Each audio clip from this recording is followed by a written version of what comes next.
Welcome to my channel, guys. If you're looking for an amazing novel, visit my Patreon page. Your support will help turn this story into an exciting audiobook. Join me on this journey. Overlord, Ghosthood. Chapter 1, Humorous Despair, updated. Haha. I giggle as I focus all my attention on the TV screen in front of me. I'm rewatching a popular anime series called Overlord for the 6th time in a row. I've already read the light and web novels which fueled my addiction and imagination for the series as a whole. However, due to my childishness, I find watching the anime more appealing as you get to see a visual.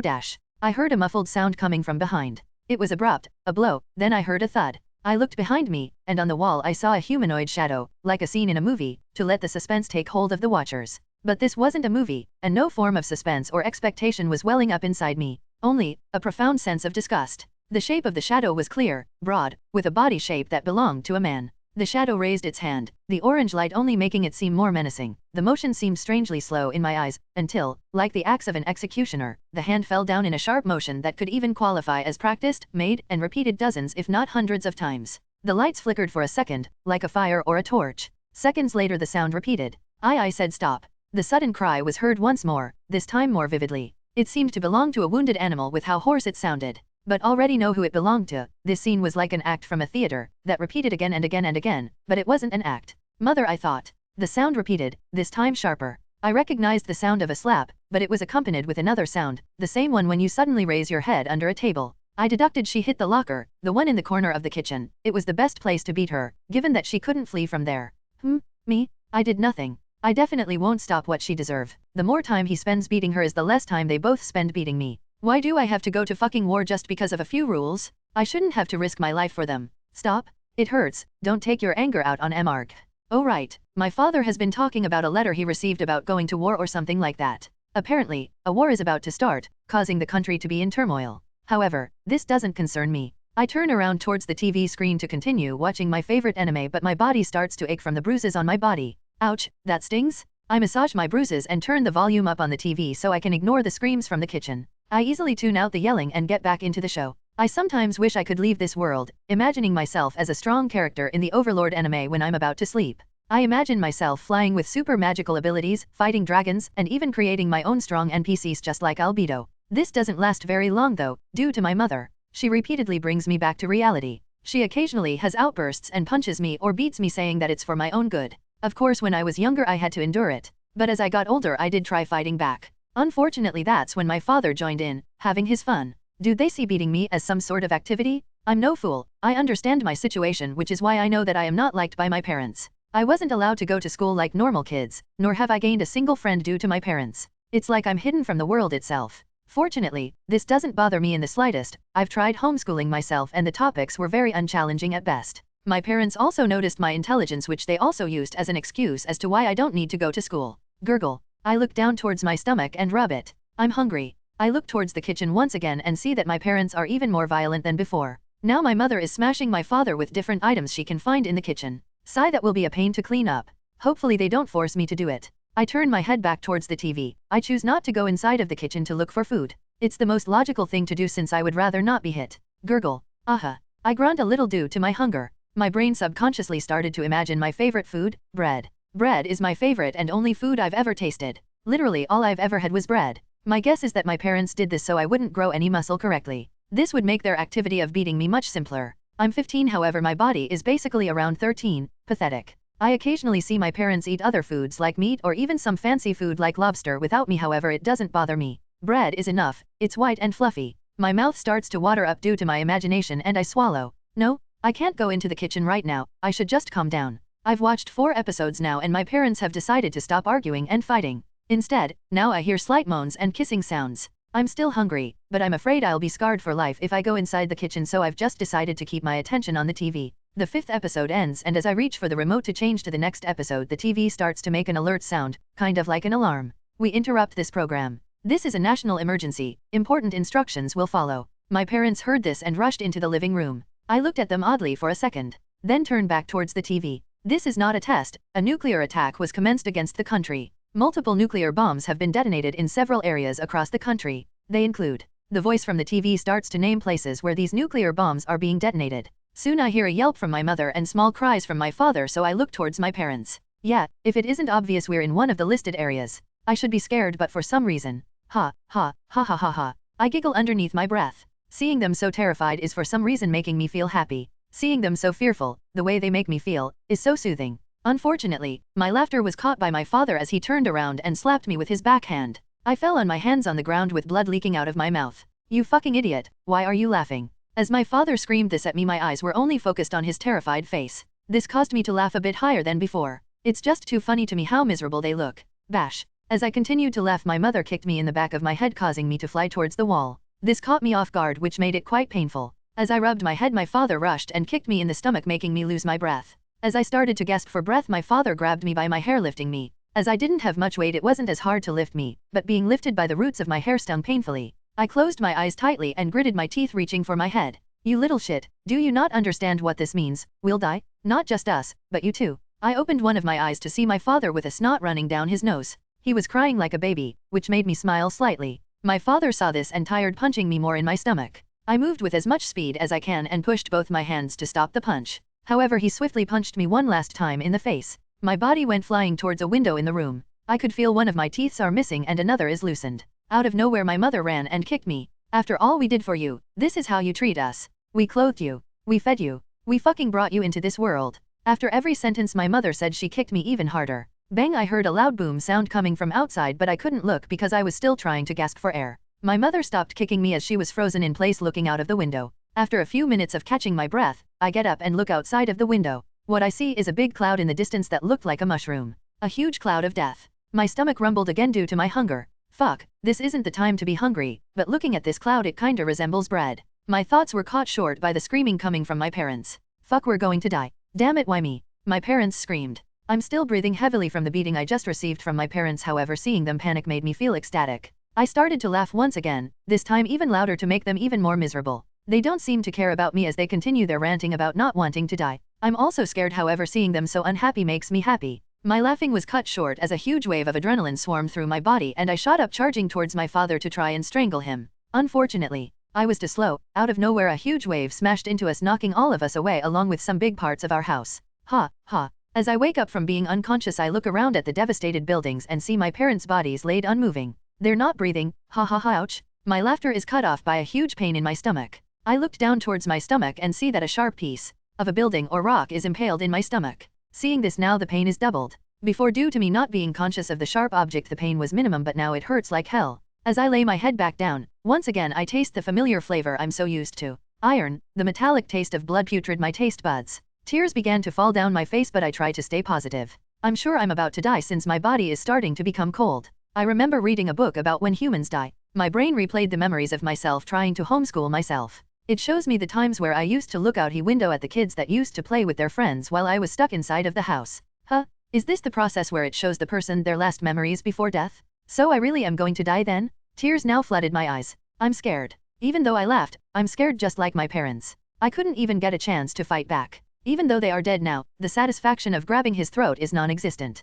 I have wanted to leave this world and go to a much more fun world where I could have freedom, but this is scary. What will happen when I die? Will I just disappear forever? My eyes are now not working. Even though my eyes are open, I don't see anything. It's completely dark. Fortunately, the pain has disappeared now. My breathing is very little, so I assume I'm probably a couple of steps from death. Is God real? Or reincarnation? If so, I hope I leave this world and never come back. I hope my parents go to hell. My life was pretty dull, so anything would be better than this. God, if you are real. I've never really had anything in life. Although it was nothing compared to other kids, I still had my favorite show, Overlord. If possible, I would like to go there in another life. Very well, child. Huh. Chapter 2, Insistent Deaths. Huh. Was that a voice? It sounded female yet not female. Am I hallucinating due to me dying? Child, you are already dead. I'm dead, so that's why everything seemed, what's the word exactly, gone? I feel like my existence itself is hanging by a thread. Like I would fade away if this conversation was ended. You are very unique, child. I've never met anyone who could properly talk with me, let alone feel the void.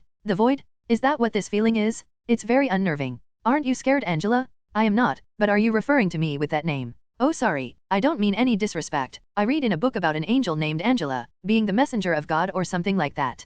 Don't worry, I know already. You are very intelligent for a 15-year-old boy. Wait, so can you read my mind? You can say that. You harbor quite a complex personality. I said nothing. She probably can tell that I hate my parents and even attempt to kill my father. There is no need to worry, I'm not mad with you. So you said before that you would like to go to a fantasy world, is that correct? The angel said with a bit of amusement in her voice. If possible, yes. My last life was very uneventful and even torturing to endure. Is that right? I see, you are a unique human. You've surprised me a lot within this conversation alone. Oh, but I haven't really done much. Oh, but you have. You just don't understand it. Due to these surprises, I've decided to make your dream a reality. I'll also allow you to have a certain boost, but nothing to truly change the universe you will be sent to. Everything else will be up to you. Hearing this, I got excited. I would love to become a different race if possible, maybe a vampire, a golem, or even an undead skeleton. My choices can be limitless. Okay, thank you, Ms. Angela. If I'm having a boost, would you allow me to also choose my race? My heart starts to beat faster as I await the answer from the angel. However, 2 minutes passes as I still don't hear anything. As I was about to call out to the angel once again, I realized that my heart is actually beating. Does this mean that I'm not in my conscious yet unconscious state anymore? I can't talk to the angel anymore? Seeing as I'm not dead anymore, I try using my brain. I try to force myself awake from my sleep-like state. Opening my eyes a bit sluggish, I look around at my unknown surroundings. The cool yet thick air fogged up the environment. The trees that grew in this area were naked and had no leaves, like something withered them away. I got to my feet to get a better view of my location. I tried to analyze my location but failed as I'd never seen this place before. Soon a bunch of information overran my brain. My eyes widened and my pupils vibrated quickly to process this information. I grabbed my head tightly and grunted loudly. The pain from this brain overload was comparable to a brain freeze with 2x the pain. I finally released the tight grip from my head as I start to massage my temples. The information I received told me many things. It stated my location and situation. Apparently, I am inside of the Yggdrasil game itself, in the world of Niflheim. Based on the information, the current year is 2126 in the real world of this universe. This means that Yggdrasil has just been released, with only 1000 players in the game who are allowed to play in advance for 2 weeks. My breath started to get heavier with my excitement increasing. However, my excitement was immediately killed once I seen what my race is. The race that the angel chose for me is human. I'm human. This means I get no cool lore or background, not to mention racial abilities or immunities. Just plain old human. My face was pretty similar to my last life, only my hair is a different color, as it's silver white. This caused me to get annoyed and ball up my fist, peeling back the skin on my palms. I didn't feel any pain in my hands, just a sharp sensation but no pain. My anger starts to slowly deflate as I come to accept the fact that I am human and there is nothing I can do about it right now. I mean, yeah, there are ways to change my race later on in game, however right this moment there is no way that I know of. As I come to terms with my current predicament, another wave of information is injected into my brain. This information gave me hope and even piqued my interest. The late information I received stated that there is a way to get a hidden/secret race that is available even at the start game. This race is called Ghost. It has a very mysterious lore and even has multiple immunities and racial traits. This race has physical attack immunity, mind-affecting immunity, paralysis immunity, poisoning immunity, sleep immunity, etc. In conclusion, it is pretty overpowered for start and post-game. The way to unlock this hidden class is where it gets hard. Any player with any race can unlock the class. The player has to personally kill him/herself 100 times. At level 0, resulting in the player losing 10 levels starting at level -10 instead of 0. This means that having another player kill you is out of the question. You have to personally do the deed yourself, 100 times at that. And starting from level -10 is pretty hard, as it's hard to even kill the easiest monsters in Yggdrasil. It would make sense as to why no one in the novel, web novel, or the anime found out about this race, as it would most likely get revealed post-game by a random player who stumbled upon it or by a dev. Most players would have already been and joined a guild, created their own build, and spent money on cash items to customize their character. No one would want to start over around that time and restart at level 0. This race required very specific conditions. However, this was worth it in my mind, as it was only 10 levels in the negatives and the game has just launched and is only in the early access stage, so I have plenty of time to earn my levels and exceed others easily.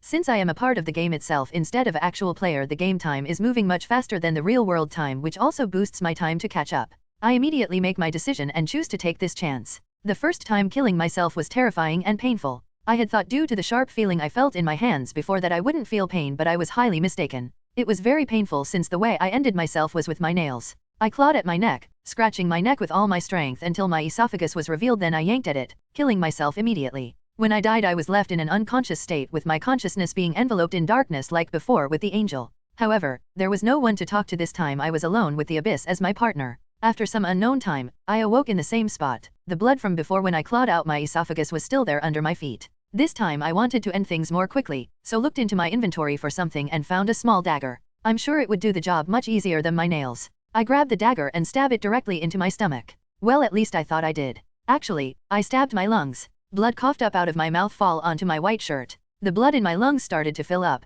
This made breathing impossible and I started to drown on my own blood. I didn't want to die from drowning as it was a hard way to go out, so I used what little strength I had left and stabbed my torso over and over. Let me remind you, this was very painful. A normal person definitely wouldn't be able to withstand doing this 100 times. Well, a normal person probably wouldn't feel any pain since they wouldn't be inside of the game like me. After stabbing myself, I don't know how many times, I found myself back in the limitless abyss again. I've now killed myself over 42 times, I think. I've been trying to keep count, however. Between the horrible pain and the unknown abyss that keeps my company, I've been losing count. I've started a habit of counting the amount of seconds it takes for me to die each time. At this point, I'm starting to think that I live in this abyss of darkness. I've now completely lost count of how many times I've died. Recently, I've been testing out the quickest ways to kill myself. You'd be surprised at how many ways a human can die. Recently, it has taken me 1 minute 26 seconds for me to die with my latest method. Why was I doing this again? It completely eludes me now. I don't even remember what's supposed to happen once I reach my goal now, but my brain continues to not allow me to stop. Maybe I'm almost there? As the blood from me stabbing myself fall touches the ground, I look down to see a huge puddle of blood around me. How many times have I died exactly? My precision with this dagger has gotten pretty good, and even my human understandings for lethal and fast ways to end a human's life with a knife. For instance, most people would think slitting the throat would be a fast way to end a life, however it's pretty messy. A more efficient way is stabbing through the back of the neck into the brainstem. This is as painless as it can get. If you want more of a workout, you could try stabbing into the kidneys multiple times, quickly, kinda like a machine. This will definitely make you feel the burn. Chapter 3, Analyzing the Benefits. My breathing abnormally increases as I stare at the window showing the hidden race being unlocked. I finally finished this damn torturing quest. Soon another window opened, asking me to confirm. Would player, unknown, like to change race to ghost? Yes/no. I immediately click yes with no hesitation and start the process. The huge pond of my blood that surrounds me start to move up in a circular formation and starts to rotate around me. The fog in the environment also began to come towards me and rotate around me, mixing with my blood. Soon the blood mist covers me like a cocoon. The area around me begins to get much more cold, dropping in temperature. The dirt and sand around me moves on its own, drawing a pattern under me with myself in the center. Without too much time spent, small ripples begin to form in the air and rocks started to float near me. After a couple of minutes, everything slowed down and returned to normal. The blood mist started to dissipate and the floating rocks dropped back onto the ground like nothing happened. My body is finally revealed, showing what appears to be my form, which looks to be a cloth-like material. In between the openings of the cloth is a radiant glowing light. My eyes glow as well. This makes it to where my eyes are visible through the cloth. An unknown and mysterious mist moves around and through my body. Image of how it looks here. Racial change has been completed. Hidden quest Ghosthood has been completed. Uncount. Level, -10 rightward arrow level, -9. HP has risen by 4. MP has risen by 5. PHYATK has risen by 2. Agility has risen by 4. Mag ATK has risen by 5. Mag DAF has risen by 3. Resist has risen by 4. 1. Status point acquired. Oh shit, I just realized something. Although my level was pushed down to -10, this also has its benefits. When my levels were demoted, my starting stats were also deducted. However, it never went below 0, which means each time I level up, my stats will go up, resulting in me having higher base stats than a regular player at that specific level. For an example, say a normal player starts off with 5 attack at level 0, I start from level -10, which means as I level up 10 times to reach level 0, my base attack will also grow along with me, resulting in me having a higher base stat than a regular player. This extra little boost can be the edge a player would need in a deathmatch battle. Not just that, but the status points I get from these 10 free levels can go into my class build. I was planning on sticking with magic only, however with this little boost I can dabble into a weapon master class and boost it close to max level. This race is seriously broken. Although you start off at such a low level, this means nothing in the grand scheme of things. Earning EXP in Yggdrasil is probably the easiest thing to do in the game due to its freedom feature. You can basically earn EXP doing anything. A grin starts to form on my face subconsciously as I imagine just how strong I will become. I look at my status once more to confirm that everything is okay and realize that I haven't even created my in-game name. I reach and tap my name bar window and a virtual keyboard pops up signaling for me to type my name. As I am about to type my name, I stop myself. I should take this seriously. This name will be mine both in-game and in the new world. I can't allow myself to choose a lame name. I want a name that describes me yet also rolls off the tongue nicely. My brain starts to process all of the books I've read in my past life. Different names with different meanings run through my brain swiftly. My eyes are glued to one spot on the ground as I space out to analyze and sort out the names that I could possibly choose.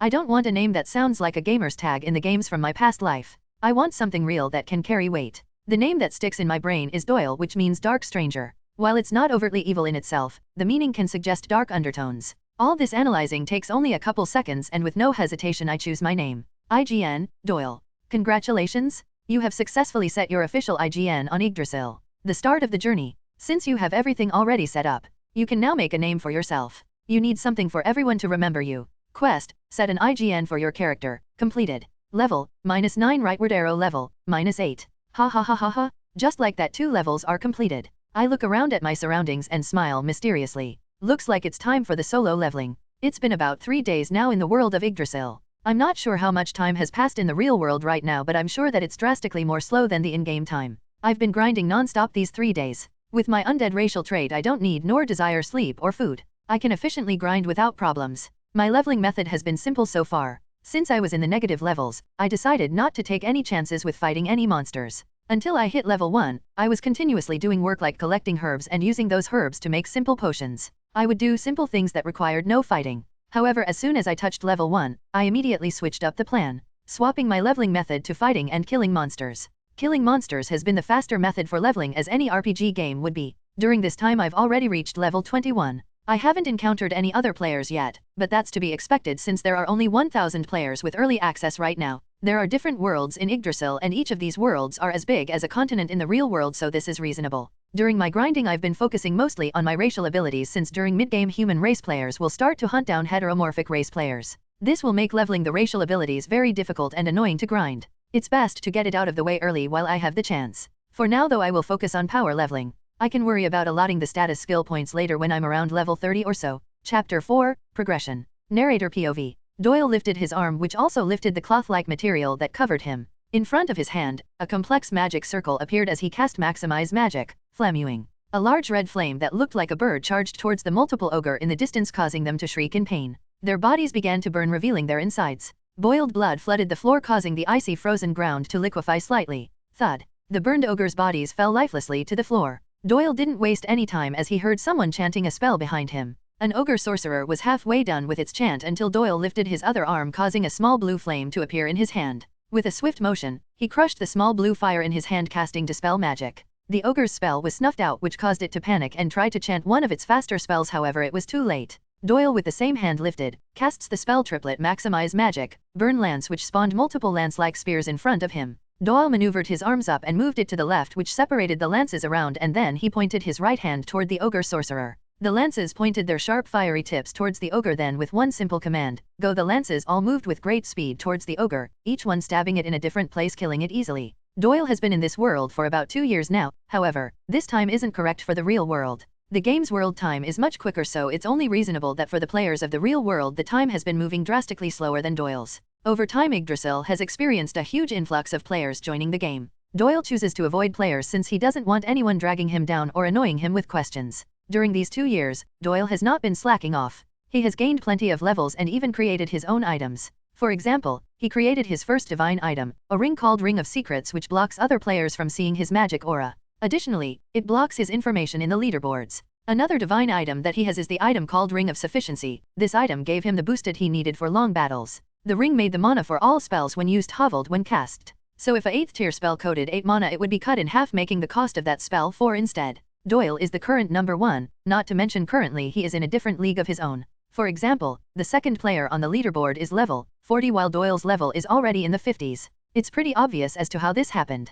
Doyle lives in the game. It wouldn't be a mistake to say that this game is his life. Whereas normal players have real lives that they have to deal with also. They have jobs, families, and responsibilities. However, Doyle's only responsibility is to get stronger. This is why he chooses to hide his standing in the leaderboards. His plans for the future would require him to do so. Don't get confused though, he will not be acting or pretending on weak or hiding his strength. These monsters are getting too easy now, it's time to go deeper within this world, whispered Doyle. He has been traveling at a steady pace deeper into Niflheim. Each time he noticed that the monsters were getting too easy for him, he moved deeper into the world. Doyle picked up the loot from the fallen monsters, which consisted of gold coins and data crystals. After he looted the bodies, he checked his inventory. Well, first I should head back to the safe zone to restock on supplies. It wouldn't make sense to explore the undiscovered without proper preparation, he said with a slightly irritated tone. Going to safe zones was pretty much required if one wanted to restock on supplies, unless the player was in a guild. If a player was in a guild, he wouldn't need to go to a safe zone since everything needed would be available to him/her within the guild base. Doyle's POV. I just got done restocking on potions. Although I could make potions myself, they would not be as strong as the ones I purchase from vendors. My potions are considered simple and plain honestly and wouldn't really give me enough hit points back in return when I need them. I look through my inventory making sure I've collected everything I need, then closed it and pulled up my status. IGN, Doyle. Gender, male. Race, ghost, heteromorphic. Level, 55. HP, 35. MP, 65. PHY ATK, 40. PHY Def, null. Agility, 45. Mag ATK, 60. Mag Def, 48. Resist, 50. Special, 55. Total stats, 398. Ghost, 15. Wraith Lord, 10.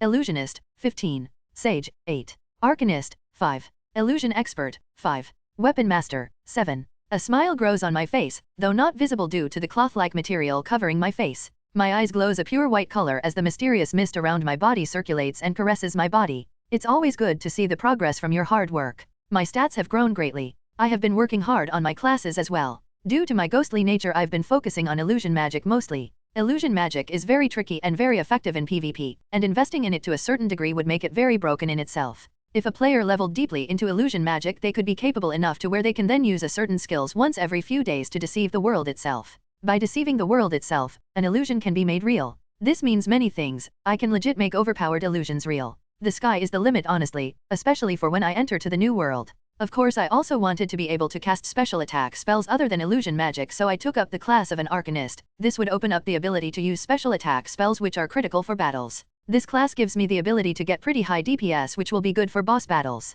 Additionally, Sage also unlocked much more spells I can use in different situations, and even opened up a whole new ability with it called Lore Skills. With its knowledge on spells and magic items, I also have the ability to analyze spells before they are cast and get more background on items. But what I really leveled this class for is its class quirk. Normal players in Yggdrasil are only able to use up to 300 spells, but due to Sage's class quirk this jumped up to 500 spells that I can use. I intend on leveling it higher to High Sage. With its in-depth and vast knowledge trait, it should boost my spell arsenal even more. Of course, due to my free levels and skill points when I was in the negative levels, I decided to put some levels in Weapon Master as it would make me very versatile. With my ghost racial traits and abilities, it will be a very hard opponent to guard against for anything, though I haven't gotten a sword yet since I plan on crafting my sword later when I take on a new appearance. For now, I'm focusing on my magic capability. Due to my racial traits being mostly lore related, I won't be able to really show its capabilities until I reach New World. Still though, the abilities and traits this class gives are pretty broken by itself. I have lots of immunities, I think probably the most immunities out of all races.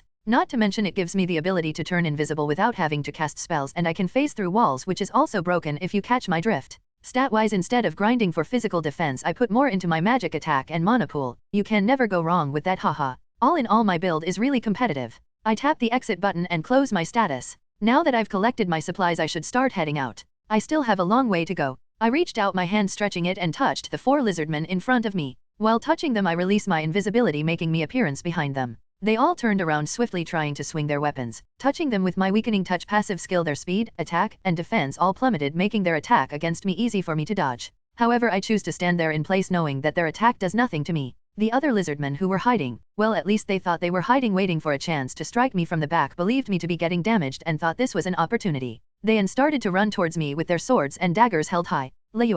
They screamed their war cries as their attacks swung directly through me like I wasn't even there. They noticed I wasn't damaged and continued to swing their weapons. I stood there unbothered by their attack for a second, then got bored. Looking at these pests with an unbothered and bored expression, I lifted both of my hands. A black complex patterned magic circle appeared.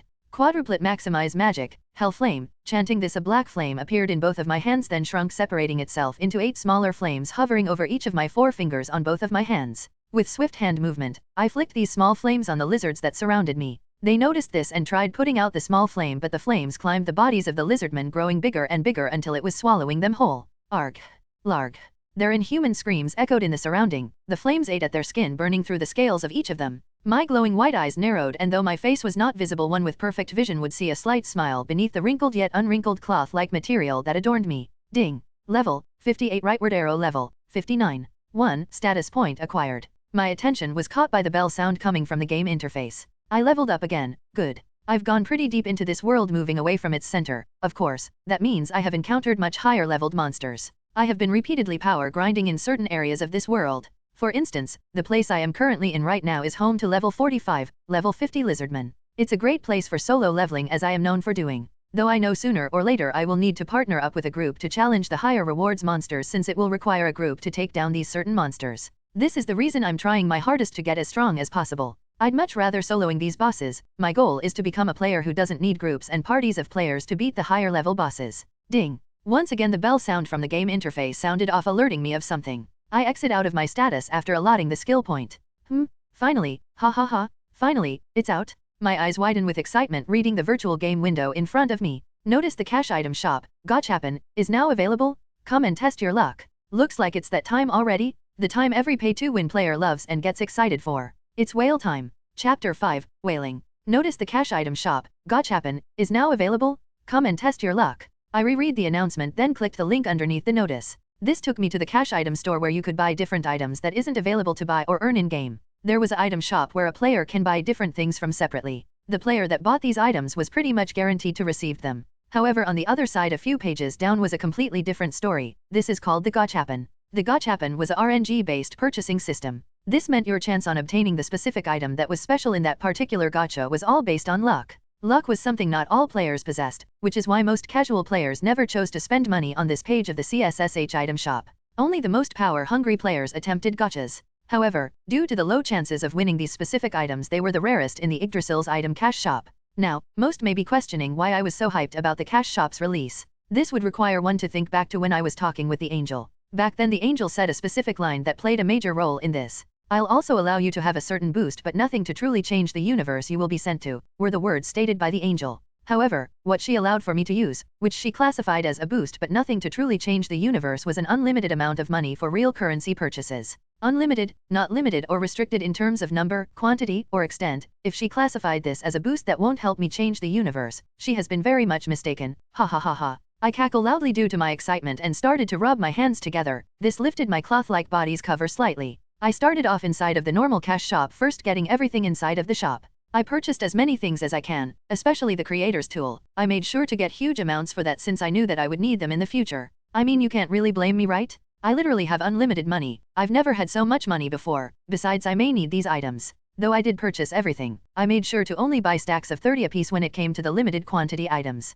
We don't want to butcher the timeline now, do we? I continued doing this for some time, just buying mass amounts of these pay-to-win items until I came across a pretty rare item. The item itself was a book called Spellbook of Merlin. However, what caught my eye was the quantity and the description. Spellbook of Merlin. The grimoire of the fabled wizard, Merlin. This spellbook records the knowledge and experiences of the wizard. It's stated that if one read this book they would become very proficient in new magic. Items use. This cash item expands the player's max amount of spells usable by 100. My eyes widen. This item is really good. If I remember correctly, it stated in the novel that there was an item that could enlarge the limit of spells usable to a player by 100. This must be it. I quickly purchased this item and add it to my inventory. Unfortunately, this item is only one per player, so I can't buy multiple of them. Well, at least this will boost my total spells. Anyway, let's continue spending our limitless cash. Now that I finished buying all of the regular cash items from the shop, I scroll down towards the gachas. There were multiple gachas to test your luck in. Normal try-hard players would drop their money into only one of these gachas due to the low chances. However, I pause and smile widely. I have tons of money to throw away.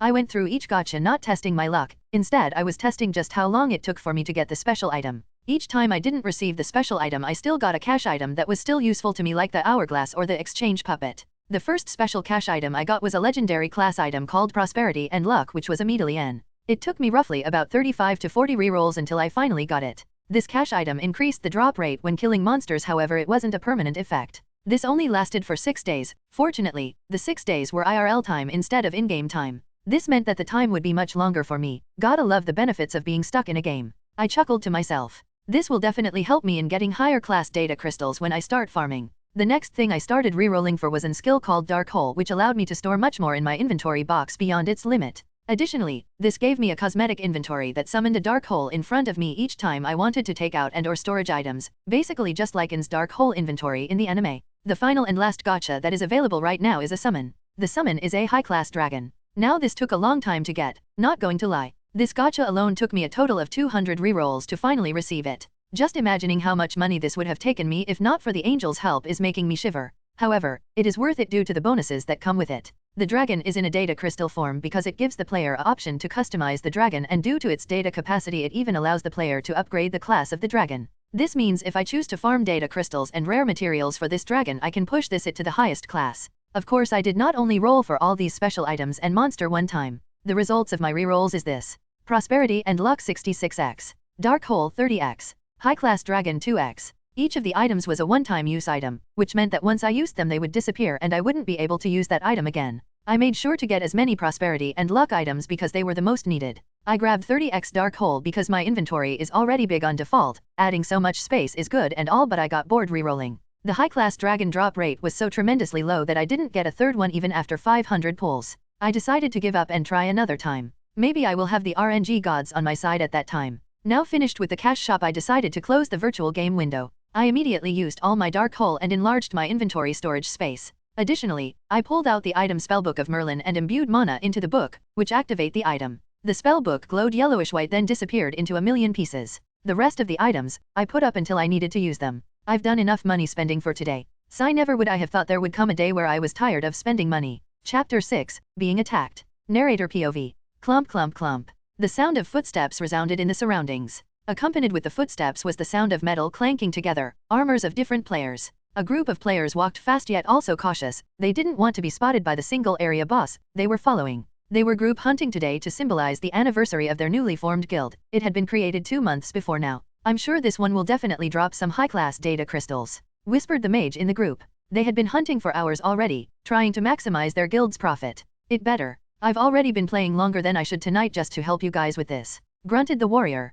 Relax, I'll make sure to help you out with one of your quests later. You won't wake up late for work anyway, so stop panicking, said the warrior in the front as the group chuckled. He was the leader of this small guild. The mist that hung around them was heavy. The area boss they were following would disappear momentarily due to the thickness of the fog. Guys, looking at this monster closely, are you sure it's a monster and not a player instead? Said the cleric further in the back of the group. Newbie, stop your nagging. You do it every time we hunt as a group. It's irritating. You should get used to this if you want to fit in here, said the guild leader. The others nodded in agreement hearing his words. However, the cleric had noticed something about this specific boss monster that was odd. He continued, no, it's not that. It's just this boss has been moving for a while now. Other bosses wouldn't go so far away from its area. This was true. Normal area bosses wouldn't leave their assigned area. It's why they were called area bosses. The group of players looked at each other. They knew what the newbie said was true, however they didn't want to admit it. They were veteran players who had been playing the game since the full release of the game came out. How could they allow themselves to look more inexperienced than a new player who started only a couple weeks ago? The guild leader narrowed his eyes to make a stern expression. He turned to face the cleric and spoke, listen kid, we know what we are doing. All you need to worry about is healing us. The guild leader put his hand on the cleric's shoulder and tightened his grip a little. The cleric started to sweat slightly, then he nodded sure. No problem. The guild leader loosened his grip and patted the cleric on the back. Besides, even if it is a player, it's definitely not human. Which means we won't get any penalties from killing it.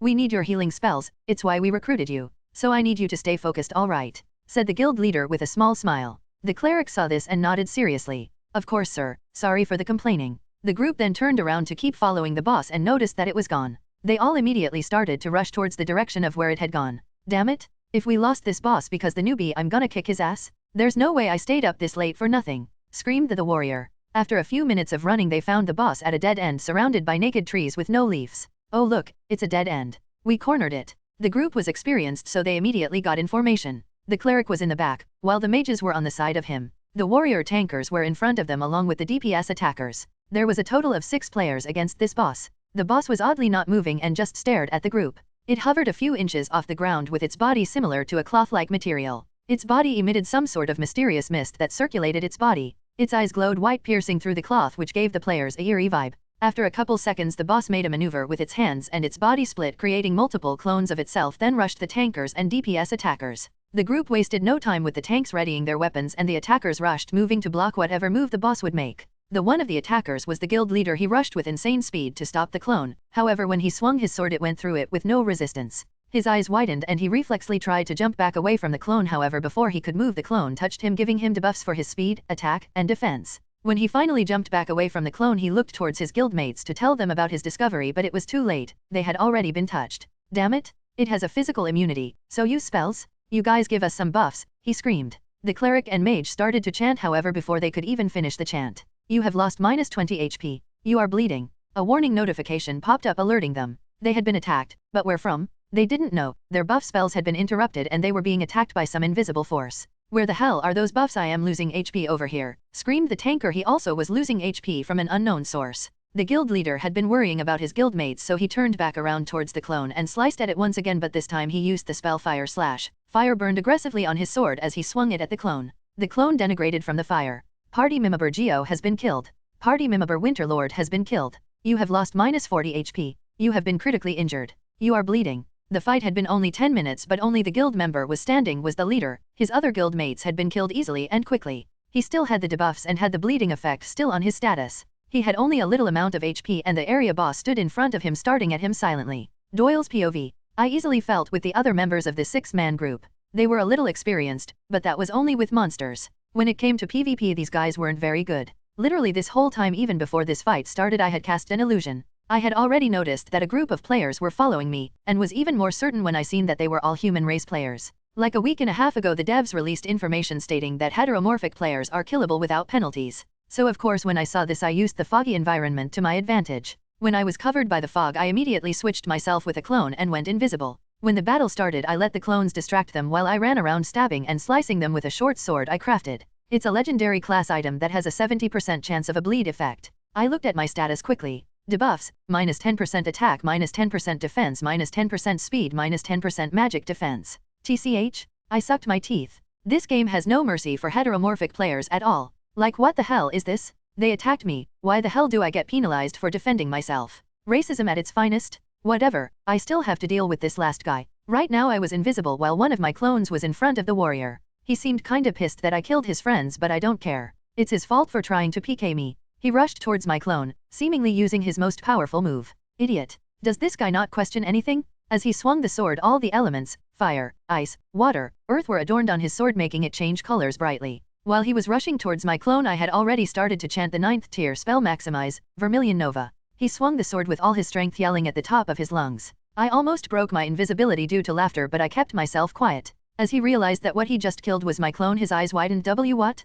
How? I finally revealed myself. You're an idiot was the words I said as I shot the 9th tier spell at him, incinerating him instantly. Level, 73 rightward arrow level, 74. The level up notification popped up alerting me. Nice. You get pretty good chunks of EXP from killing other players, haha. After allotting the status point, I pulled up my stats. IGN, Doyle. Gender, male. Race, ghost, heteromorphic. Level, 74. HP, 55. MP, 95. PHY-ATK, 60. PHY-Def, null. Agility, 64. Mag-ATK, 90. Mag-Def, 66. Resist, 88. Special, 83. Total stats, 601. Ghost, 15. Wraith Lord, 10. Phantasmal Eternal, 2. Illusionist, 15. Sage, 10. Arcanist, 10. Illusion Expert, 10. Weapon Master, 9. Chapter 7, Plans in Motion. I nodded, satisfied with my stats, then closed the status game window. I looked around at the ground and noticed the items of the players I just battled.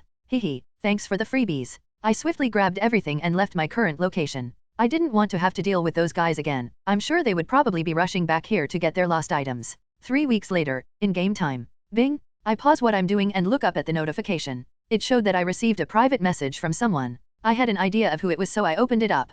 Gatekeeper, Ghost, are you there? I read the message with a small smile. If this guy was messaging me, then he had good news. Ghost, yeah, I'm here. I'm assuming you found what I asked for. Gatekeeper, of course. Based on the information, we've found 2 of the mines you've been asking about. Ghost, good, send over the locations. I'll trade over the cash items you wanted right after. Gatekeeper, but you've already paid us upfront for this information, you don't have to send us that, you know. Ghost, of course, but this compensation is for you guys to keep these mines secret. I don't want others to learn about these mines other than me. There was a pause between the messages for a moment. It seemed like the other person was processing the previous message. Gatekeeper, he. Of course, this is why I love doing business with you. Don't worry, I'll keep this secret. We can't ruin our relationship with such a high-paying customer now, can we? The next message that the player sent was information regarding the 2 mines that I asked for a couple weeks back. First off, the guy I was speaking to, he is one of the founders of a guild called 3 Burning Eyes. As I stated before, I'd much rather working alone, but realistically no one can work alone effectively. So if I must work with people, I'd much rather work with people that will benefit me the most.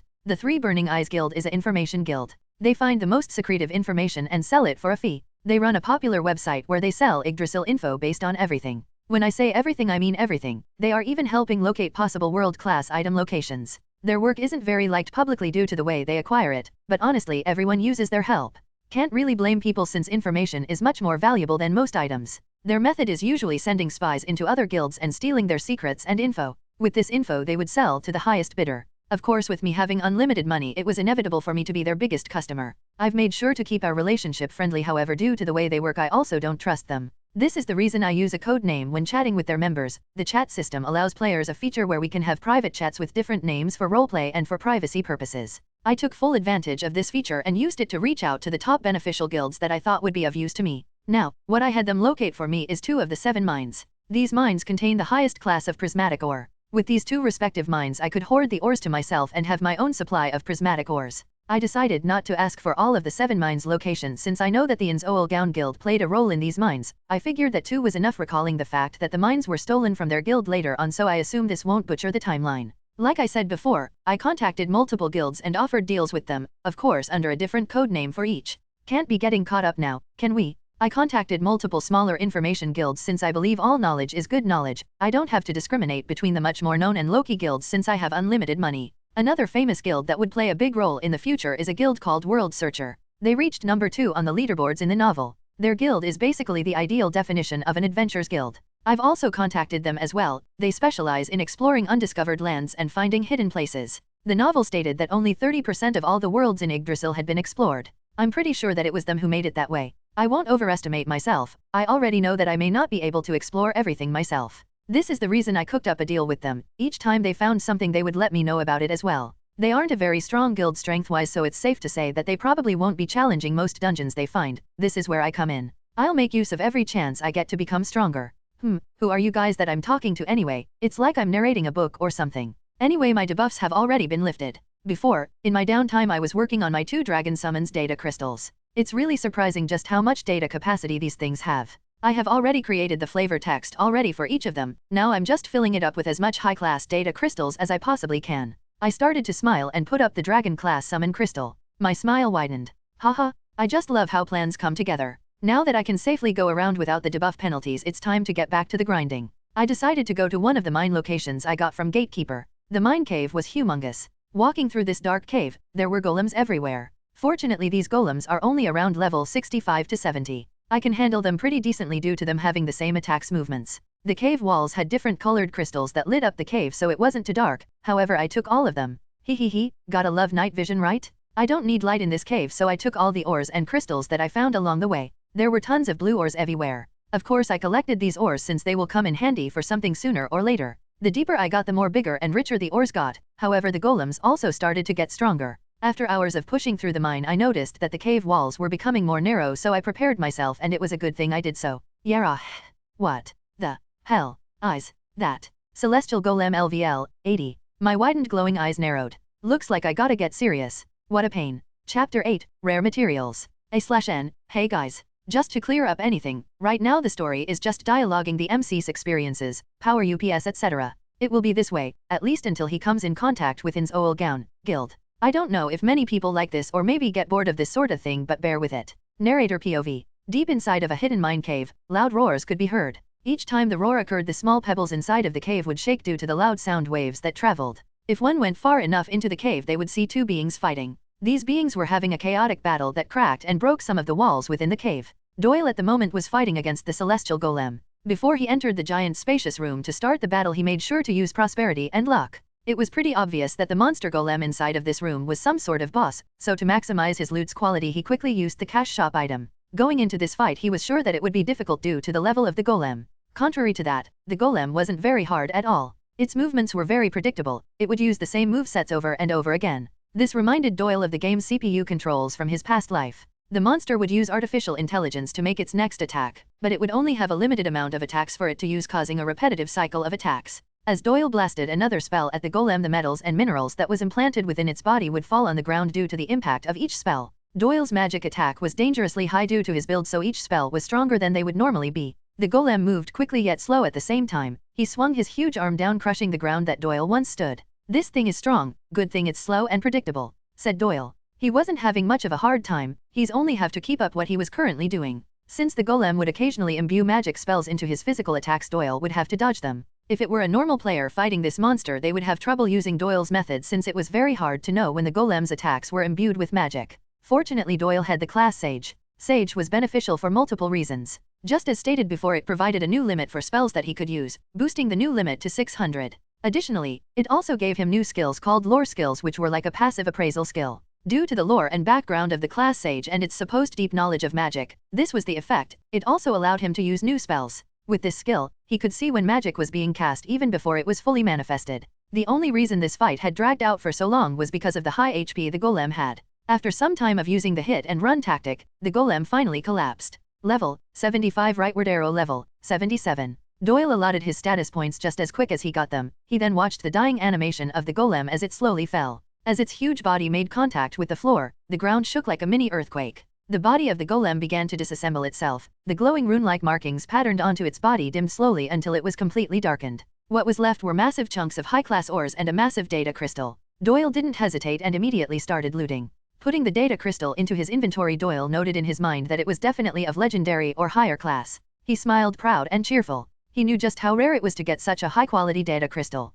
This was definitely due to the cash shop item he cackled. As he stuffed all the minerals into the inventory, his attention was caught by the shining neon-like colored metals in the center of the pile of loot. He reached and grabbed the neon metal. Celestial uranium. A metal only found in the 7 hidden mines of Yggdrasil. Its quality and durability is a class higher than adamantite. It is a critical element for the caloric stone.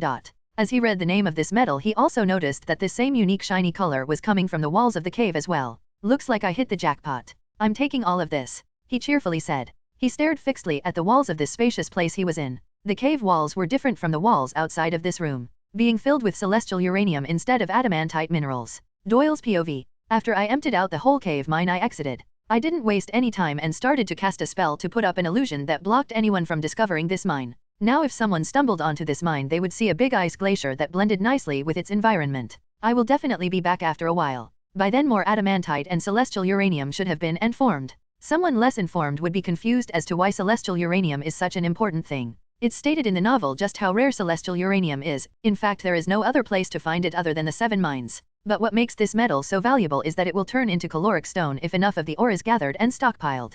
Caloric is one of world-class items in Yggdrasil. It has the ability to create a golem's core. The result makes a powerful entity that can be looked at by other players as almost a cheating mechanic. In addition to that, the world item is said to enhance the likes of weapons or armors too. Similar to Ouroboros and 5 elements overcoming, it is also one of the items that allows the holder of this world item to make requests to the game developers.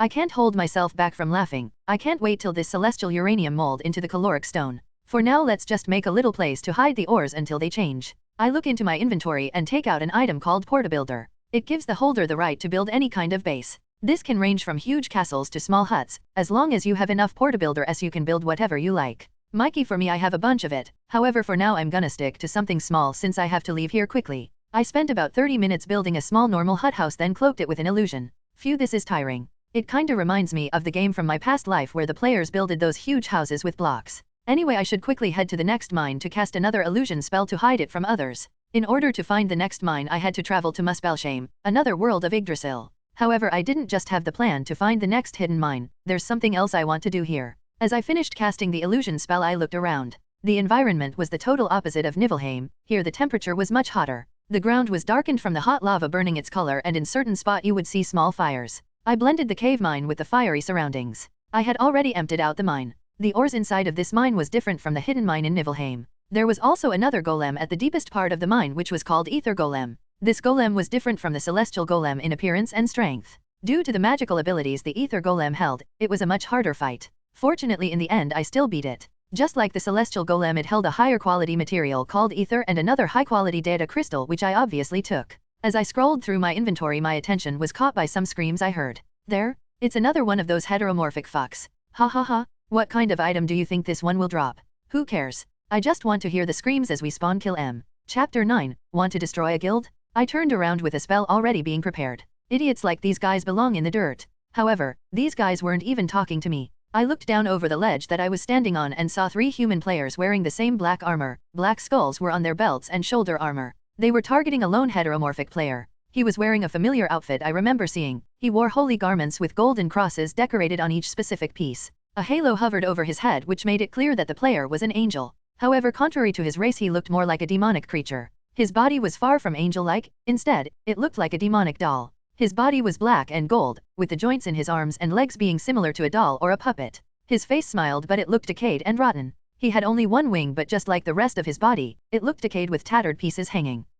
Interesting. If I'm not mistaken, he looks like Lucifer, a member of In's Owl in the future. I smiled, then looked at the 3 human players. I should help him out a little. Lucifer's POV. Damn it, it's more pikers. After the dumbass developers released that it was okay to kill heteromorphic players, my gameplay has plummeted. I can't even create any items nowadays due to these maggots. I look around to see if there was a direction I could run to shake these guys off my back. Then I look at the pikers in front of me. Shit, is that supposed to be an angel? Said one of the guys as he unsheathed his sword. Ha ha ha, nah, it looks too ugly to be an angel. Looks more like an undead of some sort, said another guy. He also unsheathed his weapon, pulling a big axe from his back. The last guy smiled madly while licking his lips. It doesn't matter, we'll see exactly what it is when we cut it up and reveal its insides, hee. What the hell? I immediately started to cast a tier 5 spell since it is a quick shant. Maximize magic, divine cannon. I lifted my hand shooting a pure white beam at the guy in the front of the 3-man group. Unfortunately, it was blocked by his shield. As he blocked my attack, the 2 in the back rushed towards me at a fast pace. Shit. I panicked. I swiftly pushed my hands towards the ground to cast another spell. Faithful dash. Ha ha ha, oh no you don't, said one of the guys rushing me. He interrupted my chant, throwing a dagger and stabbing my chest. You have lost minus 40 HP. Arg, no. I rejected as I yanked out the dagger and threw it towards the ground. As I looked back towards the piker, they finally reached me and swung their sword and axe from each side. I moved quickly before they touched me and chanted up a divine shield barrier. Their attacks were repelled back from the barrier, however before I could celebrate, the third guy came jumping over both of the other 2 guys, cutting my barrier in half, sending me sliding backward. I looked down towards my chest and saw that I had been cut down as well. There was a vertical slash on my torso. You have lost minus 30 HP. Damn it. I can't take on all of these guys. I haven't even fully leveled my racial classes due to the piking I have to deal with, so my divine magic isn't as powerful as it should be. My thoughts were cut off by the piker's taunts. Man, even the last guy put up more of a challenge than you. You're pathetic, haha. You seem to be thinking very hard. How about you just let us kill you and take your items, that way you don't have to think so much. The group started to laugh. While they were talking, I was casting another spell silently. Triplet silent magic, holy flame. I moved both of my arms up, putting them together, them spreading them, manifesting 3 white flames. He's casting another spell dash. The guy didn't even get to finish his sentence as I blasted the 3 flames at them. 2 of the flames made contact and sent each of them flying backward, however the third guy put up his shield, casting an enhancement, and blocked the flame. After I shot the 3 flames, I turned around to make an escape. Unfortunately, the guy who blocked my spell moved this time with even more speed than before. As I turned around, he appeared right in front of me. Where do you think you're going at? Said the man as he trucked me with his shield. He pushed his shield up, hitting me in the face, then bent down and slashed at my torso again. I took the attack and jumped to the side so he couldn't reach me anymore. You have been stunned. You have lost minus 20 HP. I glanced at the notifications with a grim expression. I can't afford to die. The rare materials that I have right now are worth a fortune. I thought that you human players were friendly with the angels.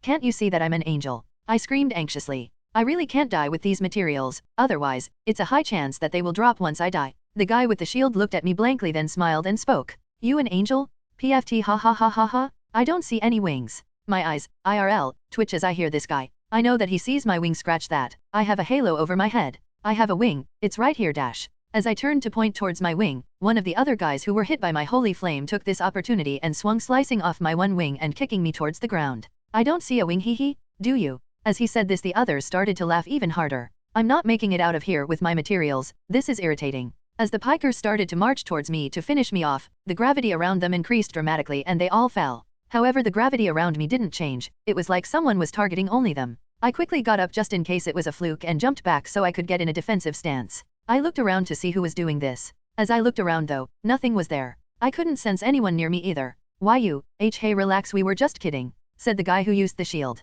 Why yeah man, we weren't serious. I looked down at them with a confused expression. This isn't me. I'm not doing this. Them. A mysterious and unknown voice rang out, causing everyone to look in the direction the voice came from, however nothing was there. Huh. I questioned as I continued to look around me. My eyes were caught by a black dot that grew bigger and bigger, revealing a cloth-like creature with glowing white eyes. There was a grayish mist that floated around him. He appeared out of nowhere, yet I didn't sense anything. Was he invisible this whole time? I said, kill them. What are you waiting for? I didn't help you for anything, he bluntly stated. I noticed that he was also a heteromorphic player and nodded. Then I proceeded to kill all of the human pikers. Doyle's POV. I watched as he get rid of the human players, then asked him a question I had been thinking about this whole time as I watched him fight. Why are you so weak? Aren't angels supposed to be powerful? He looked at me with a confused expression but still replied. It's because I haven't had time to level up my racial classes. I nod, then looked down and begin to pick up the leftover items from the pikers. Hey dash. Hey what? Without my help, you would have died. I believe that I deserve these items, I said as I continue picking the item up without stopping. Apparently, he agreed because he didn't say anything else about the matter. I looked up and found Lucifer picking up his sliced off wing from the ground. He looked mad. I smiled widely and spoke. Want revenge? He ignored me, thinking I was teasing him, so I made myself more clear. They were a PK guild. Want to destroy it? He flinched, looking up at me weirdly. What? Sigh, I really hate repeating myself. Do you want to destroy their guild? Chapter 10, Interrogating. Lucifer's POV. Sigh, I really hate repeating myself. Do you want to destroy their guild? I looked at this mysterious person with a shocked expression. Is this guy serious? Take on a whole guild? He must be crazy. Even me, a guy who loves to do big pranks, know my limits. I thank you for helping me and saving me from dying. However, I didn't just survive only to die. Besides, don't you know that if you do die, you lose 5 levels? I said bluntly. I'm definitely not gonna risk my materials and levels for some petty revenge. Who said anything about dying? As long as you follow me, no one's dying. Besides, you never know what items or information we would find inside of their guild, said the mysterious guy. I blinked a couple times and I could have sworn I seen a smile underneath his black cloth. I don't even know your name. How am I supposed to trust that you won't stab me in the back? Just because he helped me with these guys, how am I supposed to believe he won't betray me for the loot we could gain from this? The mysterious guy hovered there for a second, just staring at me. It seemed that he was processing what I said. Then his glowing white eyes narrowed sharply. Betraying you won't benefit me in the slightest. In fact, it would actually burden me more. What would I gain from killing an angel who can't even use most of an angel's power? Anyway, my name? It's Doyle, said the mysterious man. This guy, he's super blunt. I mean, he's even more of a socially awkward person than me. Who is he to call me weak? Okay, Doyle, I'm still not going to risk my materials and EXP for a person I don't know. If you want to get yourself killed, do it by yourself, I said, walking away. Before I could get even 4 steps away, the mysterious player spoke once again, this time sounding amused. Is that a challenge? I won't die. Hehe. It doesn't matter to me. I was planning on testing out my strength now anyway. I turned around and found him chanting a spell. Is he seriously going to attack a whole guild on his own? This guy is suicidal. Hey dash. Before I could even finish my sentence, he spoke. Found them? Saying this, he disappeared completely, teleporting away. Doyle's POV. I decided to destroy this guild. Of course, I'm no fool. I know that I can't take on a huge guild by myself yet. But the guild that I'm going to destroy right now is a smaller guild with only 16 members. The highest amount of guild members a guild has currently in the leaderboards is 45. I'm guessing only about 1 year has passed in the real world based on that. Of course, I also have a personal grudge against this guild, well, not just this guild only, maybe every heteromorphic PK guild. Anyway, this getting rid of 2 issues using 1 stone, I get to test my strength and take down a group of idiots. See, the term destroying a guild can mean a lot of things, but what I'm going to do currently to this guild of racist players is literally destroy it. You see, each guild has an item that represents that specific guild called the guild weapon. The guild weapon is basically the most precious thing in the guild, however it's also the lifeline of a guild. If the guild weapon was destroyed or broken by any means, that would signify the end of that guild. Additionally, that guild would essentially be disbanded and everyone who was a part of that guild would gain a title shaming everyone for not being able to protect the core item of their guild. I located where the pikers were with a location spell and used greater teleportation to teleport there. After I appeared near and spotted them, I went invisible. TCH? Who the hell was that guy? It was 3 of us, how come no one noticed him until it was too late? Screamed one of the guys. And my items? I'm sure I dropped my shield. It's not in my inventory? Fuck K. I spent so much time just farming for the materials for that shield. Cried another of the guys. Despair filled his eyes and was heard in his voice. How could I not sense him? I was so close to accomplishing my goal of killing 100 heteromorphics. The last guy stared at the ground with a blank face for a second, then continued. I'll kill him. I'll hunt down that bastard who took my prey and kill him till he's level 0. Veins bulged in his head as he spoke and his eyes twitched abnormally. I sat here watching these idiots talk and whine for about 2 minutes, maybe more, since I found their reactions so funny. It reminds me of my parents, haha. I giggled a little, then cast my gravity spell just like last time. Gravity control, I said softly and casually. Then within 10 seconds the 3-man group were all on their knees struggling to stand up. What? Again? It's you again? Come out from hiding, you fucker, said the last guy, looking around crazily for me. I moved closer to them and revealed myself. They looked at me with hatred, especially the last guy. He seemed particularly mad, so I decided to start with him. I stood over him as he kneeled in front of me. I looked down at him coldly with my glowing white eyes narrowed. We meet again. I've come here to ask a simple question, I said casually. He glared at me, then screamed. I don't give a fuck. How about you let me loose and let's see just how cocky you are when I carve you up. I continued to stare at him like he was an insignificant roach for a few seconds, then replied.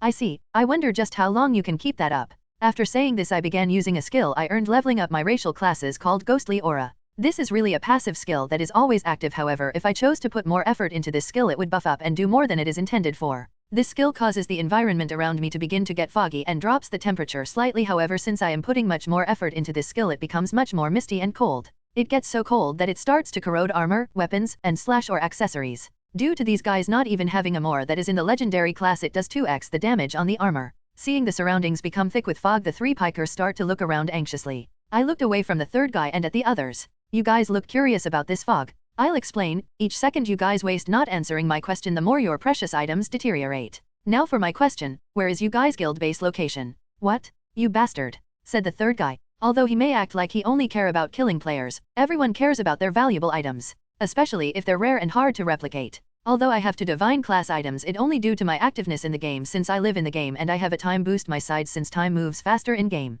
But normal players have a harder time with this since they have to spend hours grinding for materials, which also messes with their schedules in the real world. The other guys started to sweat as well but kept their mouths shut. After about 4 minutes all of their chest armor was broken. The other two started to panic. Damn it! This isn't fair, we didn't do anything to you. Please stop, it will take so many hours to get the materials for this again. The last was just staring at his broken chest armor that once adorned him. Then he looked back at me. Damn it, I'll tell you, but after this you have to battle me? I want a fair fight so I can murder you, he screamed. Is this guy an idiot? He doesn't even own a chest armor piece anymore. I looked at this idiot and smiled devilishly, though they can't see it. Sure, no problem. First give me the location. He finally revealed the location, which I noted in my brain. It wasn't far from here, in fact I had been by that exact place coming here when I was looking for the hidden mine. After I got the information I maximized all my power and destroyed all of their equipment that they wore at the time. You liar, the third guy screamed. If hatred in eyes could kill I'd have died 100 times over already. The others also screamed in rage.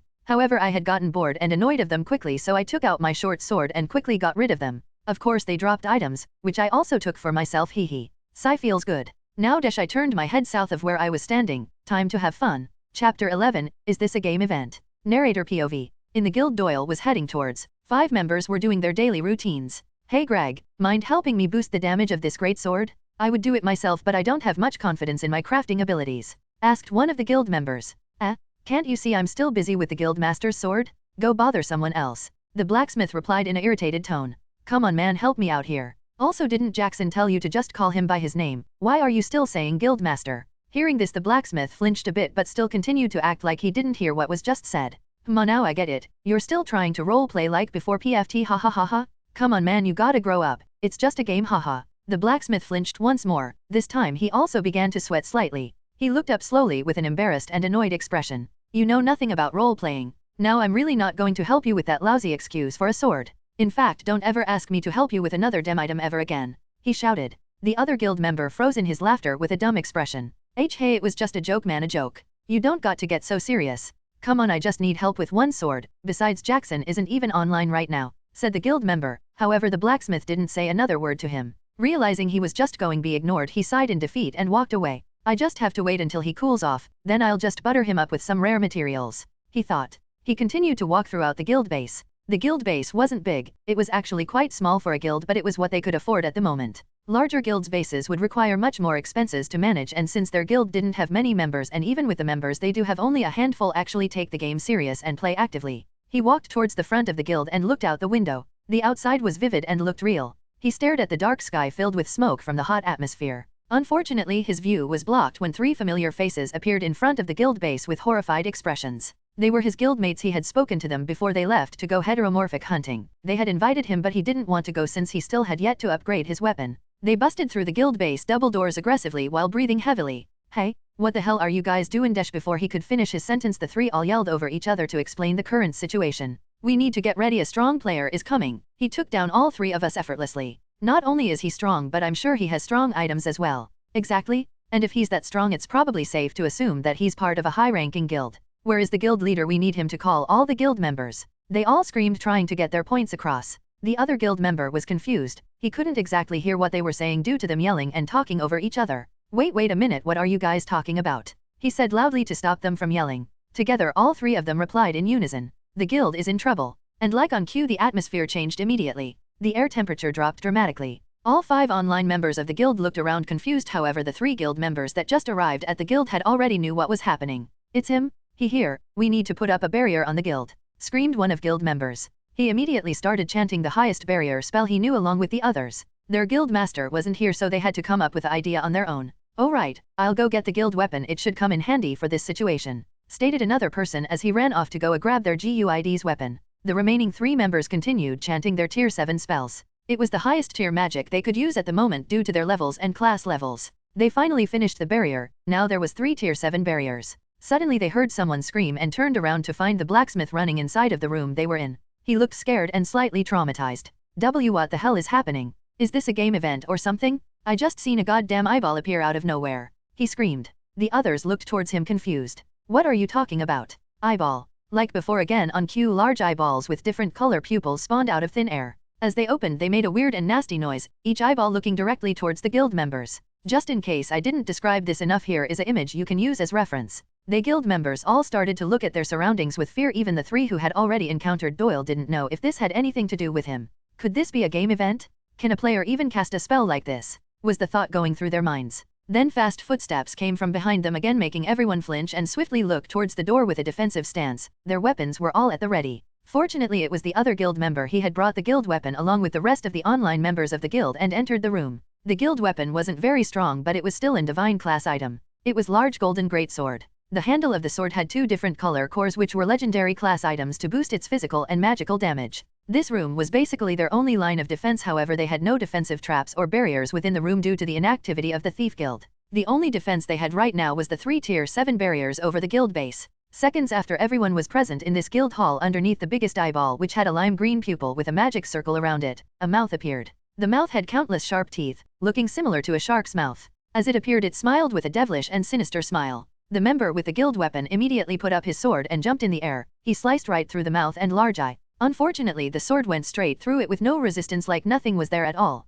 The mouth finally opened and spoke. Hehe. It was fun watching your reactions, but I'm afraid this is the end for you idiots. The voice was inhuman, sounding like a demon. What do you want from us? Screamed the guy with the guild weapon. The large eyeball squinted in amusement and the mouth curled even further into a wider smile, highlighting the countless sharp teeth even more. Just having a little fun. Anyway, time's up. You guys delivered yourself right where I needed you. Hehe, bye bye. With that being said, a white bluish beam shot straight down, exploding the entire guild base, all with killing every single member of the guild. The guild weapon was also disintegrated along with each of the players. Seconds later, the only thing that was heard was a giggle, then some fading words. How anticlimactic. Chapter 12, World Tournament? Doyle's POV. Ding. Level, 77, rightward arrow level, 80. The more I think about it, the more I'm sure. Killing other players really does give drastically more EXP than fighting monsters. This is really interesting and tempting. Ding. Another? I close my status and click on the next notification. I have a slight excitement that it may be some kind of reward. My thought is cut short at the contents of the notification. Warning, you have received the penalty for killing another player. Debuffs, minus 10% attack, minus 10% defense, minus 10% speed, minus 10% magic defense. If I was in a cultivation novel, I'm sure I would be coughing up blood right now. Regardless, it's nothing to worry about. I have found a way to get rid of these debuffs pretty easily. During my alone time while I was under these same debuffs last time, I found a couple cash items in the cash item shop that would get rid of these penalties. They were very expensive since it was basically a get out of jail free card, but since I have my advantages from the goddess, I could care less about the price. Of course, I bought stacks of them. How could I not? Anyway, I have a plan to stop these penalties permanently, but that's for the future. I look down towards the destroyed guild that I'm flying above and start to descend down. I'll take this and this, can't forget about this. Right now I'm walking through the Black Skulls Guild, well, previous guild, now it's nothing else but ruins. Fortunately, when I attacked the guild building, I only targeted the place where the players were. One may ask how I destroyed a guild with 3 tier 7 barriers without much effort. Coming towards this guild, I allowed the 3 idiots to arrive first since it would make killing all of their members at one time much easier. I didn't feel like dealing with a 7 against 1 battle, so I decided to just test one of my strongest spells I have been able to utilize since reaching level 70. First, I cast a tier 8 spell called Satan's Eyes. This spawned several eyes inside of the guild which allowed me to see inside without entering. This also gave a distraction for what I was planning to do next. From then on, I had started casting a super tier spell called Sword of Damocles. This spell summons an orbital weapon designed to look like a giant sword that targets structures. Obviously, this super tier spell, like other super tier spells, not all, took a while to cast. I could have used the cash item hourglass to speed up the process, but I wanted to enjoy the reactions of the players. While I chatted with them, my spell was finishing its completion. Once it was done, it shot a very powerful beam from the tip of the sword, shooting directly towards the guild members' location. Now I'm picking up my loot and their previous items. Even though their guild wasn't too strong, they still have decent items. Most of the items I have found are relic and legacy class. I have only found one legendary sword inside what I believe to be the blacksmith's workplace. My guess is that it belonged to the strongest of their guild, most likely being the guild leader. Now that I think about, they did say something about their guild leader not being online or something similar. I can already imagine his reaction when he logs online, his whole guild labeled as failures. This will stop anyone from recruiting them or partying with them in the future. As I appraised the sword's properties, my attention was caught by a notification sound. I looked up and found another notification. You have received mail. I put the sword up into my inventory. I'd check out the properties of the sword later in my free time. For now I'll just check out what this mail is. I opened the mail icon which took me to another window showing what mail I had, which I clicked on and accepted. Congratulations! You have just gained the title Destroyer of Guilds? A title? Was that mentioned in the anime or novel? While this title is equipped you gain the following effects. Order Destroyer. Blessing of Ragnarok. Status effect: Order Destroyer grants the following. AoE spells will have a 30% increase in damage. All offensive stats will have a temporary increase of 10 during Guild Wars. Status effect: Blessing of Ragnarok grants the following. All stats permanently increased by 7. Mana regeneration has permanently increased by 20%. Minus 50% increased rarity of items dropped, by both monsters and players. Nice. This must be a reward for destroying a guild alone. Though it is a bit delayed, I finished destroying the guild about 10 minutes ago. The devs probably didn't expect a guild to be destroyed so early in the game, let alone a player by himself. I giggle in a low voice as I look at all my benefits. Beep beep. I reflexively look towards the map since I already know what this sound means. It shows that someone is approaching my location. I quickly close all of the windows and start to prepare a spell, however I drop my guard once I finally see who it is that is approaching me. A demonic-looking angel walks towards me looking around at the destroyed guild ruins curiously. I just turn back around to allot my skill points that I just earned. Well, you're late, I said in a mocking tone. Lucifer ignored my mocking and continued to look around in amazement. What the? He said with a voice filled with shock. I finished allotting my skill points and turned around to look at him face to face. Why, you did this by yourself? That's right. I said with a casual tone. Dude, who are you? I've never met any player who could beat a whole guild alone. Even the players higher on the leaderboard can't do anything like this. I've told you already, my name is Doyle. I replied dryly. If actually listened he could literally see that I'm the top player, although my level and private info is being hidden by my ring, my name is still there as clear as day. Come on, there's gotta be more than just that. I need details. Hey, where are you going? I turned around and cast the flight spell. I'm going to grind. Wait for me, he screamed. 3 weeks later. It's been about some time now since I have destroyed the guild. There've been a lot of rumors going around in the world chat about which player could have destroyed a whole guild. Different people are claiming to have done it, each one trying to get some kind of publicity. Even the devs have started to get involved. I'm sure they know it was me. However, they posted a forum with a questionnaire on who could be this mysterious player. Probably just to boost the game's popularity or something. There's theories written stating names of who could be the person behind it. The list consisted of the 10 top players with me obviously a part of that. However, people ruled me out of it stating that there isn't much evidence proving my strength. Instead, most people think that the rank 2 player, Shadow, is more of a plausible answer, and since he hasn't denied it, it's pretty much known around the servers that he is the culprit and probably stronger than the rank 1 player, which is me. In all honesty, I really don't care about this. I have no reason to look for publicity, nor do I want to. It's literally the reason I have all my info hidden in the leaderboards. My only reason being here is to get stronger for the new world, so none of it bothers me. Right now I'm inside of a small house I built using the item porta builder. I'm currently putting more materials into my 2 dragon summons data crystals. As I said before, I want these 2 guys to be able to do massive destruction, so I won't rush the process. Though I have already completed the flavor text of each dragon. I designed them to look like 2 particular monsters from my previous world, images of them here. I look at my private messages and see that my only added friend has messaged me. It's Lucifer. Over the days we have become what I believe would be friends. He isn't as dumb as I thought. Although it only took about 4 days, he finally realized after piecing all the pieces together that I am the rank 1 player. We've been farming materials and hunting monsters together since then. I give him a few tips here and there about what he should be focusing on regarding his stats, but that's about it. I don't intend on babysitting anyone. Just as stated in the anime/novel, he is a prankster. He tends to try and prank me, saying things like I need help with a strong monster, then not even halfway through he would just leave, making it only me facing the monster. Unfortunately for him, these pranks always backfire due to my strength and luck. Instead of me dying, I would just kill the monster and receive a high-class item. So in a way he just doing me a favor. Anyway, I read the message he sent me. Lucifer, Doyle, have you heard the news? Doyle, is this another one of your pranks? Lucifer, no, they never work anyway. What I'm talking about is the event posted on Yggdrasil's website. I paused, not typing anything. The thing is, I can't really see those things due to me not being able to access any of those external websites outside of the game. I'm only restricted to the content inside of the game, so I really have no clue what he is referring to. After a couple seconds I reply, Doyle, nah, I haven't really had time to look. Lucifer, what do you mean? You're literally always online, you should have all the time in the world. Do you even have a life at all? Doyle, just shut up and tell me. I'm sure that what you were gonna do anyway. Lucifer, lol. Yeah, the website states that there's gonna be an event in each of the worlds soon. It's called the World's Tournament. I paused again. The World Tournament is starting soon? This is great. My plan is coming all together and the events of the novel are coming at a steady pace. This is good, I'm relatively ready for the tournament already. My thoughts were cut short when I got another message from Lucifer. Lucifer, yo, you still there? Don't tell me you're ignoring me again? Doyle, no. Don't worry, I'm listening. Lucifer, so are you going to participate? I mean you are the rank 1 player. Doyle, of course, how could I not? But when does the event starts? Lucifer, oh let me check. This idiot, how does he not remember the release date? After a couple seconds Lucifer replied. Lucifer, it starts in 10 days.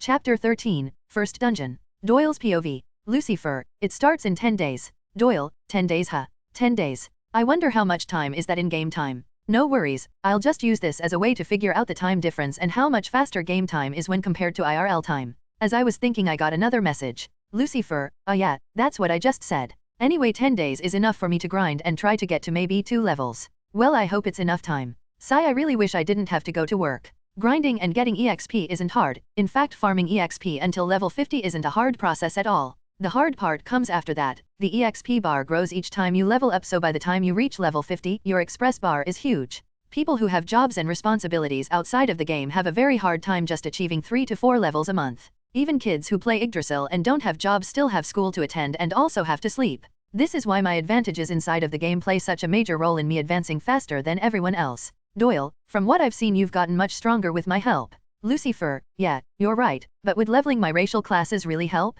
Doyle, yes it should. Especially with the race you have. Besides, haven't you crafted that item you wanted so bad? Lucifer, oh, you're right. I finally crafted Golemish. Maybe I can actually win in one of those tournaments? Doyle, thanks to me. If I hadn't helped you against those random Black Skull guys you'd be crying right now. When I saved Lucifer, the reason he was so anxious was because he didn't want to drop the materials he had. He had been using his time of advancing his racial classes instead to gather materials for an item he had in mind. Although it was not stated in the anime/novel, he loves making sculptures. This is made obvious with his obsession with making golems. Over the time that I've known him, I've found out that he is actually a sculptor in the real world. With that being said, it's easy to figure out exactly what this new item's use is for. Lucifer, fine, thank you. Are you happy now? I know you have been waiting on me to say that LOL. Anyway, now that you have reminded me about Golemish, I'm gonna go and test it out for a bit. Do you know any good farming spots? Doyle, I haven't been in Muspelshame that long to figure out the best farming spots, but I do remember that there were some fire elves by the Flaming Woods north from here. You can try them out, however be aware they do shoot arrows as soon as you approach within a certain distance of them.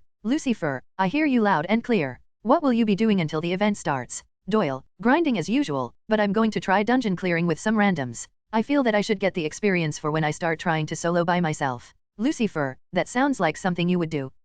Wait a minute, how exactly do you plan on attempting these dungeons anyway? You're a loner with no other friends other than the majestic me? Well, that is true, but why do I feel he is trying to make me seem so pitiful? Doyle, shut up, you don't even have any other friends, you're the same as me. I can get friends if I wanted, I choose to be alone. Anyway, don't worry, I have a plan already for that. After a couple more messages sent back and forth between me and Lucifer, we ended our chat. I decided that I spent enough time upgrading my 2 dragons data crystals for today and put them up. These guys should work. Right now I am looking for a small, decently strong, and manipulatable party. It wasn't hard since most of these parties that are available for public joining are probably attempting their first dungeon as well. I had been putting dungeon clearing off since I wanted to wait till I reached a decently high level. Based on the anime/novel, dungeons weren't like others in different games. Every dungeon, even the smaller ones, are considered at least not easy. My plan is to join one of these public parties. Obviously, I won't be using my in-game name while partying with them. I'm forced to party with human players due to the heteromorphic players not being very strong at this point in the game. Humans instead are one of the stronger and more popular races at the moment. Heteromorphic players mostly shine with the advantages of their racial classes, but due to the racism arc that's going on right now, most of them haven't had a chance to level up those classes. Humans don't have racial classes, so they can just level up their respective classes without worries. This is the reason most new players have been choosing the human race and the reason I have to party with them. I found a party with the right classes that I think are good for dungeon clearing based on games I have played in my past life. This party consists of 2 DPS slayers who will play Vanguard and take lead, 2 tanks who will cover the support, and last but least is the 2 support, a magic caster and a healer. Obviously, I will take the position as a magic caster. I choose this position with a couple of things in mind. Firstly, I don't trust these guys, so I'd rather stay in the back of the group where I won't be backstabbed unknowingly. Second, I would rather choose the safest spot to be in while challenging an unknown dungeon. Besides, since I'm partying with these randoms, I'd rather let them get hurt and slash or die instead of me. Third, is because I'm more proficient in magic rather than being a melee attacker. Now some may be speculating, how will I, a heteromorphic and non-human player, be able to join a party of human players? And that's where my cash shop items come into play. I had previously borrowed tons of creators tool just for when I wanted to change my avatars, items, and NPCs flavor text. I'm going to change my appearance to look like a human. This is a benefit that comes with being a ghost race. Most other heteromorphic classes wouldn't allow this. This appearance will come in handy even when I reach New World. Ding. My thoughts get stopped from the incoming notification. It shows the messages of the party chat that I just joined. Slick Melon, welcome to our party. Party members POV. Everyone's here. Spoke women in white holy garments. It wasn't hard to spot the small armor pieces that was visible in the open areas of her outfit. She wore a very skimpy outfit that showed a lot of skin. In her hands was a large staff. Oh just Blinda, I didn't see you. When did you get here? Curiously asked a red-haired man with a large build. He carried a very large shield with an axe that matched the color of his silver-colored armor. Yeah, I just got here a couple of seconds ago. Is this everyone though? I'm ready to do this dungeon, said the woman as she put her left hand on her waist, which highlighted her curvy body. Oh nah, we're waiting on the magic caster. He said he was almost here but I haven't heard anything else from him since, and he hasn't responded to any of my other messages. The guy that spoke was a man in crimson red armor. He wielded two swords that were on his left and a right waist. I'm only going to wait a couple more minutes for him. I'm getting bored of just standing here, said the other tanker. Just like the red-haired man, he carried a large shield with the only difference being him using a spear instead of axe. After a couple more minutes someone spoke up. Alright, that's enough, it's obvious that this poltergeist guy INST even coming? Let's just head inside without him, said the second DPS with an obviously irritated tone. He carried 2 daggers, however it would be assumed that he used more than just 2 since his body was decorated with over 7 daggers. He wore all black like a ninja. Everyone nodded hearing his words. They were also tired of waiting on this guy. Everyone was ready and excited to try this dungeon. It had recently been found by one of them, and although it was a smaller dungeon they knew that dungeons were known for their good item drops. However, before they could take even a few steps a soft and low voice sounded off behind them. So you guys were ready to enter without me? I see. The guy looked to be around 17 with handsome facial features, however it wasn't very clear since he wore a black blindfold around his eyes. His skin was a very pale and he had silver white hair and wore a long grey and black coat that split down where his legs were. Golden buttons adorned the coat. He wore black gloves and black boots, image of it here. Seeing that the boy was their teammate, the 2 tankers went to greet him. Oh, so you're poltergeist, haha. Sorry, we just didn't know if you were coming. Yeah, come on man, you can't blame us, right? Said the 2 tankers with a nervous laugh. The boy's face was designed with a very emotionless and stoic expression, which made the silence very awkward. Then the boy spoke once again. You were about to attempt a dungeon that you never entered and have zero knowledge about without a magic caster? You guys sure are bold. Hearing this, all of their voices seemed embarrassed. It was true that they did not know what was inside of the dungeon, and without a magic caster for the support, it would most likely make the whole dungeon attempt even harder. The group fell into another awkward silence until the cleric walked up and touched the face of the boy. Come on darling, no need to be so uptight, we're all here now, that's all that matters. The boy moved his head away from her hand, showing his obvious intent to not allow her to touch him. Seeing that her beauty wasn't having an effect on the young boy like most others, she felt a little annoyed, then spoke. Sorry, I thought you liked girls. My mistake, she said with an innocent look which made the other giggle but hold back their laughter. However, this did not affect on the boy. Instead, he looked at her and replied casually. No, that's not it, it's just that everyone makes their avatar when they first start the game. You could be an old man that weighs 400 pounds named Josh for all I know, so I'd rather you keep your distance. Hearing this, everyone besides the girl busted out and started laughing uncontrollably. PFTTTT ha ha ha ha. Ha ha ha. I'm sorry, just Blinda, even you have to admit that was funny. Hearing everyone laugh at her, she felt embarrassed. Even though his virtual face didn't change, she still tried glaring at the boy. He continued looking in her direction with his calm expression, which fueled her anger even more. As she was about to say something, the boy spoke over her. Let's just start this dungeon already. We've wasted enough time getting to know each other. Chapter 14, Role-Playing. Narrator POV. Let's just start this dungeon already. We've wasted enough time getting to know each other, said the pale boy as he looked past the girl as if she didn't exist. Haha ahem. Yeah, he's right, we should start this dungeon now that everyone is here, said the redhead tank as he controlled himself from laughing more. The others also quieted their laughter and looked towards the dungeon. The woman, just Blinda, was embarrassed, but she knew that it wasn't much she could do as of now, so she also chose to forget about the boy for right now. In front of the party were huge black double doors with reddish-orange lines that looked similar to flowing lava decorated on top of them. The area itself was neatly hidden off from the open area of Muspelshame and was instead blocked off by large rock hills. The group readied themselves, and the man wearing the crimson red armor along with the redhead tanker took lead and pushed the huge double doors open. As they entered the dungeon, a notification popped up in front of everyone's face. Ding! Due to being the first explorers of the dungeon Magma Garden, you have received a bonus 10% boost in EXP gain as well as treasures. Alright. This is great. The group celebrated as they saw the notification. Everyone had gotten excited. They looked towards each other now, filled with even more excitement for what's to come after beating the dungeon. Wait, isn't that prosperity and luck? Said the ninja-dressed man in all black. Anyone could hear the shock in his voice. He was looking towards the boy named Poltergeist. When he turned around to celebrate, he had caught the boy using the scroll-looking item. Seeing that he was caught, the boy replied casually. Yeah, it is. Prosperity and luck? What's that? Asked one of the tanks curiously. He had never heard of this item before, so hearing someone shout from shock after seeing it made him interested. You don't know? It's a cash shop item. Those are only items that you can get through spending real money in the game. The others also looked at the tanker oddly. Everyone knew about cash items, it was a popular thing, so they couldn't understand why he was so uninformed. The tanker looked around then spoke in an annoyed tone. Tisk, of course I know about cash items, what I'm saying is that I've never heard of that item. Besides, it's not even in the cash item shop at all, I can check right now. As he spoke he went through his virtual windows to reach the item cash shop. See? It's not in here, he said as he showed his virtual window to the others. Oh, he's right, said the girl. The other also agreed with a nod. Duh, I'm right, that's what I've been trying to say, he said with a I told you so tone. Everyone looked back towards the man who first brought up the item and he spoke once again. Sigh, of course you won't find it inside of there now, it's an old gacha item. Only OG players would know about it, it was an unlimited item that dropped with the release of the cash item shop itself. This news had everyone surprised other than the ninja and the boy, Poltergeist. The ninja then continued that item is one of the more popular and rare cash items due to not many people having it. Most of us back then didn't really spend money on the game, so a lot of people missed out on the gacha items. Not to mention that item he just used is an item that raises the drop rate of higher class items by 50% I believe. If I'm not mistaken it should also stack with the current EXP boost we all just received a couple seconds ago. Everyone heard this and looked towards the boy. Even though their avatars' faces didn't change, anyone would sense the greed.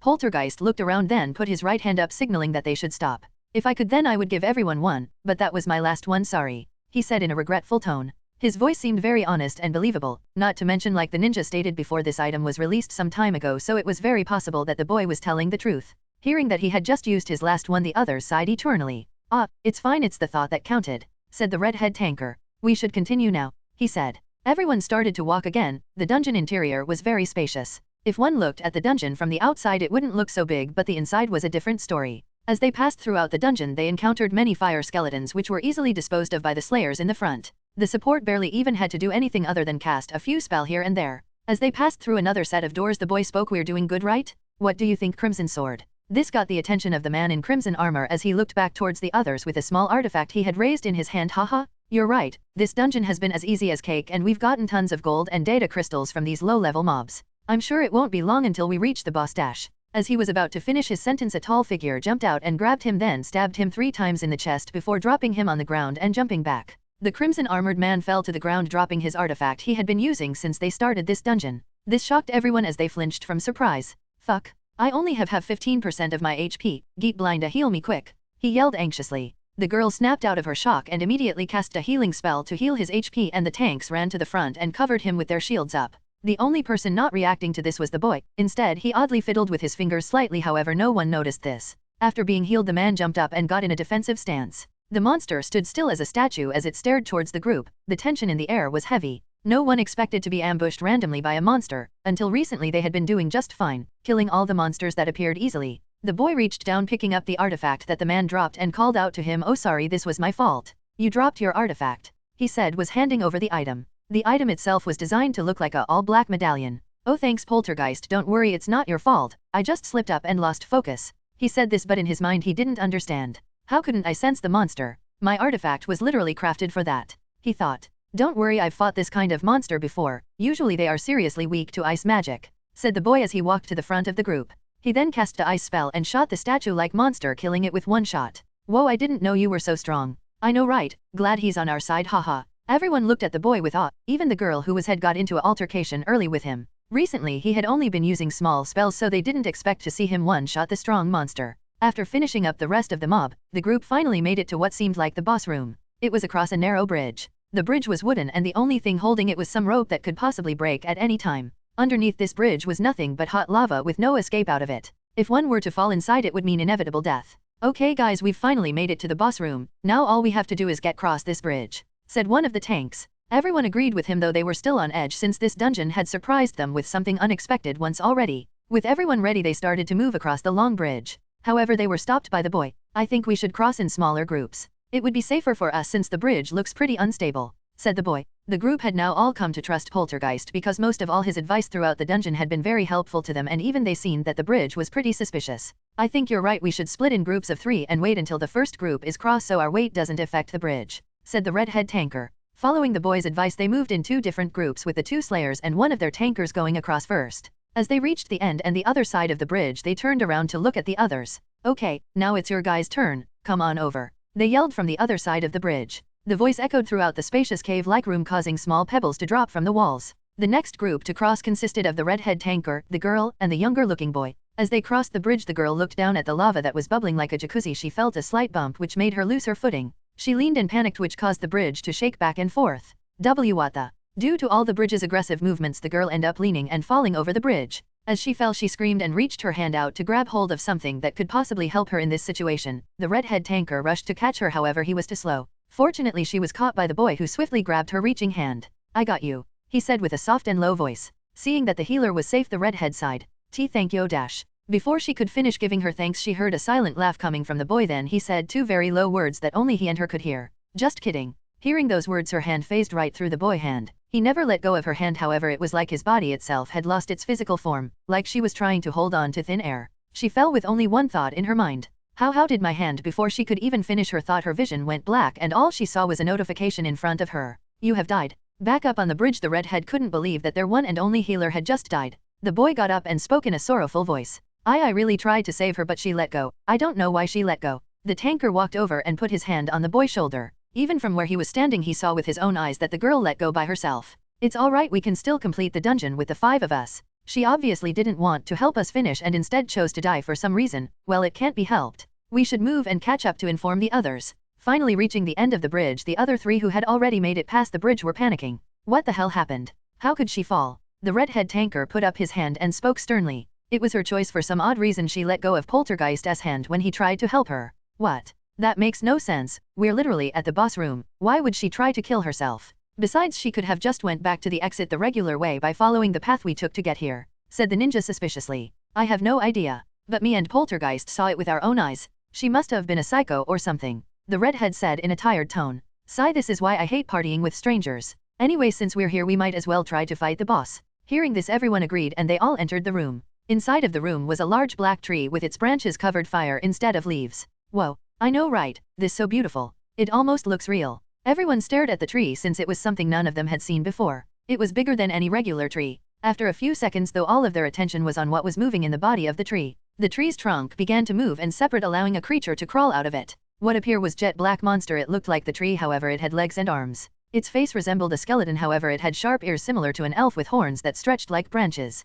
Within each hole in its head where the eyes and mouth was situated, you could see the hot fire that circulated the inside of its body. Image here for more of a reference. Seeing that the creature was looking directly at them, they were sure that this was the boss of this dungeon, so everyone got in a fighting stance. Immediately the monster reached its arm out and it grew, stretching with sharp branches on the tips. It went straight for the group. They all jumped to the side, dodging the sharp branches. However, the magic caster, Poltergeist, was too slow and was stabbed and killed all in one shot. The other looked at this shocked. No one had expected him get hit, let alone die. "Shit, it's strong. Everyone throw everything you got at it," screamed the man in crimson armor. Now with their whole formation destroyed, they could only rush together. The tankers attacked and attacked, however it looked like they were making no serious damage on the boss. Their build wasn't for attacking, it was mainly for defending. And just like that, their team started crumbling. The first to die was the other tanker. His defenses couldn't hold anymore and he took his last hit from the boss. Next was the crimson armored man. He had got arrogant with his damage and rushed right at the exact time the boss went into its second stage after reaching 50% in health. Now left with only the ninja and the redhead tanker, they looked at each other and nodded. Although they were pretty much only left with less than 5% of their health, the boss was only left with 2%.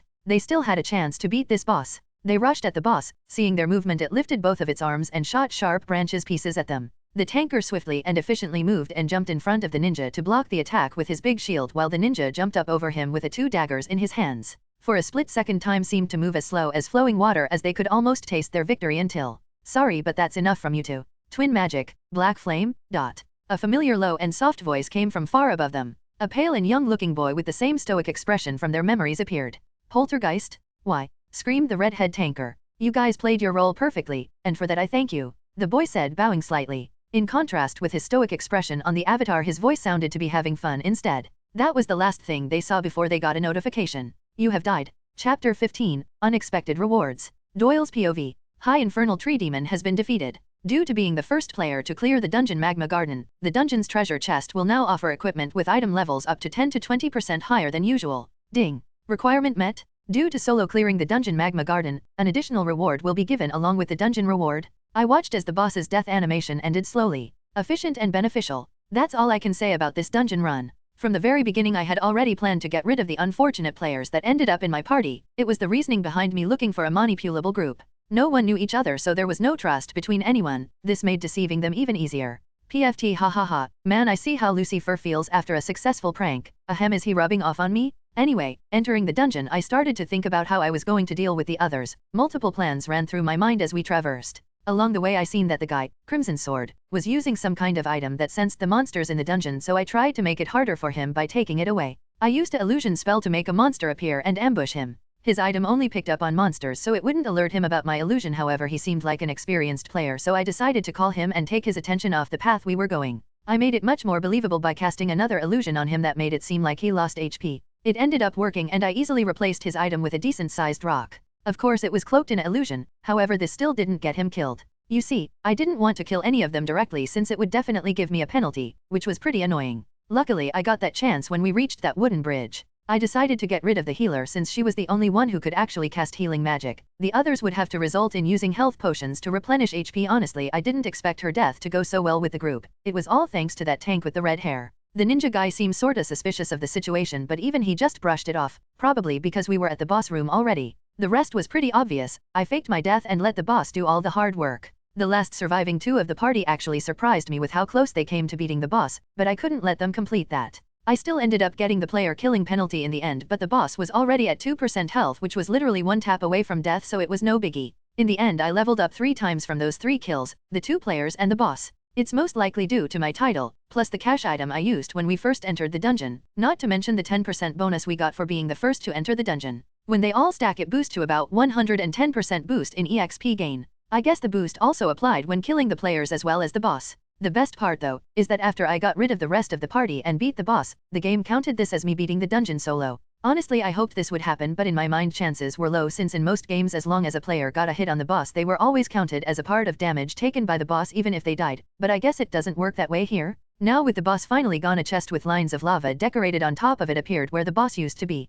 I walked up and opened the chest. Inside were 2 items. The first item I grabbed was a legendary item called Magma's Attunement. It was in a data crystal form obviously, but its abilities were that it highly increased magic attacks of the fire element. Additionally it also had the ability to create and summon the branch attacks that the boss used during the fight. In my opinion this would probably be a good staff or wand of some sort. I'm not one to use wands though, so I'll probably just use its data crystal for materials for a better weapon. The second and last item I got was an item called Mask of the Dead. This item wasn't a data crystal, which surprised me. Most items, well mostly everything in this game is dropped in its data crystal form. This is to give players the freedom to boost its class to a higher class, to customize the item's appearance or use, and or to use the said data crystal as materials for another item. Mask of the Dead. This mask has witnessed countless friendships and betrayals. Witnesses have stated that when this mask is in possession of someone they start to see people who were once thought of to be dead. Items use. The mask can store the faces of up to 5 individuals. After a death is witnessed, the wearer can choose to replace an old face with a newly deceased. The mask itself is of the legendary class and it has 0 notable features or designs. It's a plain white mask.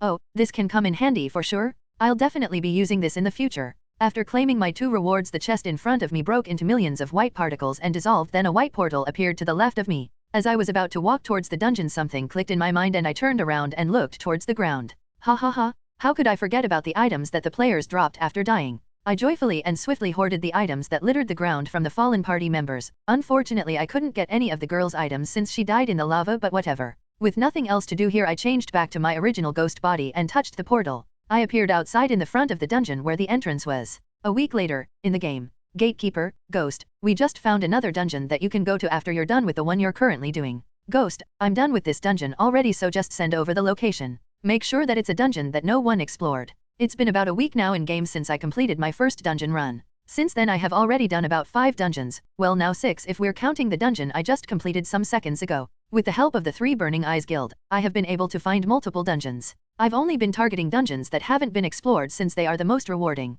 Explored dungeons are only useful in farming EXP or for certain materials. Gatekeeper, haha. I really haven't met a player that is so power hungry. I mean, you have completed 6 dungeons already. Aren't you tired? The guild leader has stopped all of our members from doing anything other than looking for hidden dungeons. Ghost, don't worry about me, I'll be fine. As long as you continue finding me dungeons I'll continue paying you guys. Gatekeeper, sigh whatever you say. I'll send over the location for the next dungeon, but that going to be it for today. We all need our sleep after such a hard day. I'll message you with more details about other dungeons tomorrow. Ghost, that makes sense. See you tomorrow then. After getting the location of the dungeon, I exited the messages and touched the white portal that took me to the entrance of the dungeon I just completed. I looked at the location of the dungeon and saw that it's located back in Niflheim. This is good. Since I'm going back there, I might as well check the celestial uranium's progress. It's been some time since I've left it to sit in the hut I put next to the mine. Saying this, I cast a flying spell and flew to the checkpoint of the Muspelheim. Each world in Yggdrasil had a checkpoint, which was basically a large-scale teleporter that teleported the player to the other worlds.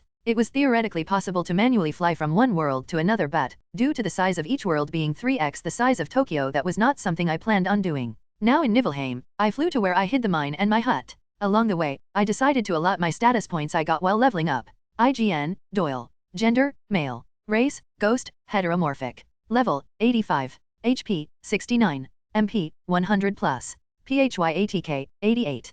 PHYDEF, null. Agility, 90. Mag ATK, 100+. Mag Def, 90. Resist, 99. Special, 99. Total stats, 760. Ghost, 15. Wraith Lord, 10. Phantasmal Eternal, 5. Void Entity, 3. Illusionist, 15. Sage, 10. Arcanist, 10. Illusion Expert, 10. Weapon Master, 10. Craftsman, 10. Great Sage, 6. My job classes have been growing slowly, but recently I had decided to dabble in craftsmanship only because of my crafting ability was very low. Early in the game I had gotten very lucky and crafted my first and only divine item, which is my ring. However, even now I still have no idea how it actually worked. Without a production class, a player would normally be terrible in any sort of item creating or designing. I guess that it was a bug in the early days, or maybe it had something to do with the goddess. Regardless, I had made it a goal to get at least on production class, and what better class other than a craftsman? This will help me in item creation in the future. Additionally, recently I had gotten a class advancement quest for Sage. After completing that quest, I was rewarded with the Great Sage class. Similar to the Sage class, this class enlarged the number of spells I could use. It boosted the number of spells I could use once reaching level 100, now to 900. My two classes along with the cash item I used when the cash item shop released made this possible. I have also maxed out my racial class Phantasmal Eternal and was rewarded with a new racial class called Void Entity. You'd be surprised what spells came with this class. This class also allows me to dabble in space/time magic along with some cases of instant death magic. This shows just how overpowered the ghost class can get. Other racial classes could have been picked over this, such as spectral being, but I decided to go with this. Closing my status, I finally seen that I was reaching where the mine was. I quickly landed and broke the illusion I set to block anyone from finding this place. Entering the hut, the first thing I saw were that all of the celestial uranium was gone. In its place was a rainbow-colored ball that looked like diamond. Walking closer, I picked up this diamond ball and what I read made my non-existent virtual heart beat. Caloric stone. Ha, ha ha ha ha. Looks like decided to drop by at the perfect time. Chapter 16, Decisions. Doyle's POV. The clear diamond-like ball sparkled brightly, catching the light in different angles. Rotating it in my hands, I could see a reappearing rainbow within it. Caloric stone. The caloric stone, one of the hidden world items in Yggdrasil. As mentioned in the novel, the only reason Ins Oolgaun even found out about it was through pure luck. There are various ways of obtaining this item, however the only one I know from my knowledge about the novel is through certain prismatic ores. I deduced that it has something to do with the 7 hidden mines. Good thing I have 2 of them completely under my control. The caloric stone itself has several uses, which is why in my opinion this is one of the more better world items. It is considered to be a material with various applications. For starters, it could be used to create a golem's core. In addition to that, the world item is said to enhance the likes of weapons or armors too. Not to mention it is also one of the items that allow its holder to make requests to the game developers, similar to Ouroboros and 5 Elements Overcoming. As my mind continued to race with ideas that this item was useful for, I twirled it in my hand, admiring its beauty. I looked back at the spot where I picked it up and found that this was the only one created, even with all the celestial uranium I used for it. I had thought with all of the celestial uranium I had stored I would have at least had 3 or 4, but that was wishful thinking. Regardless, I'm not disappointed with this information. I still have ways to create more of them in the future, so I should be content with this. Now for the hard part. I walked over and sat down in a chair. It was in the corner of the room, where I felt safest. So what should I use it for? I whispered. I was not one to randomly use items such as this on a whim. This required much thinking.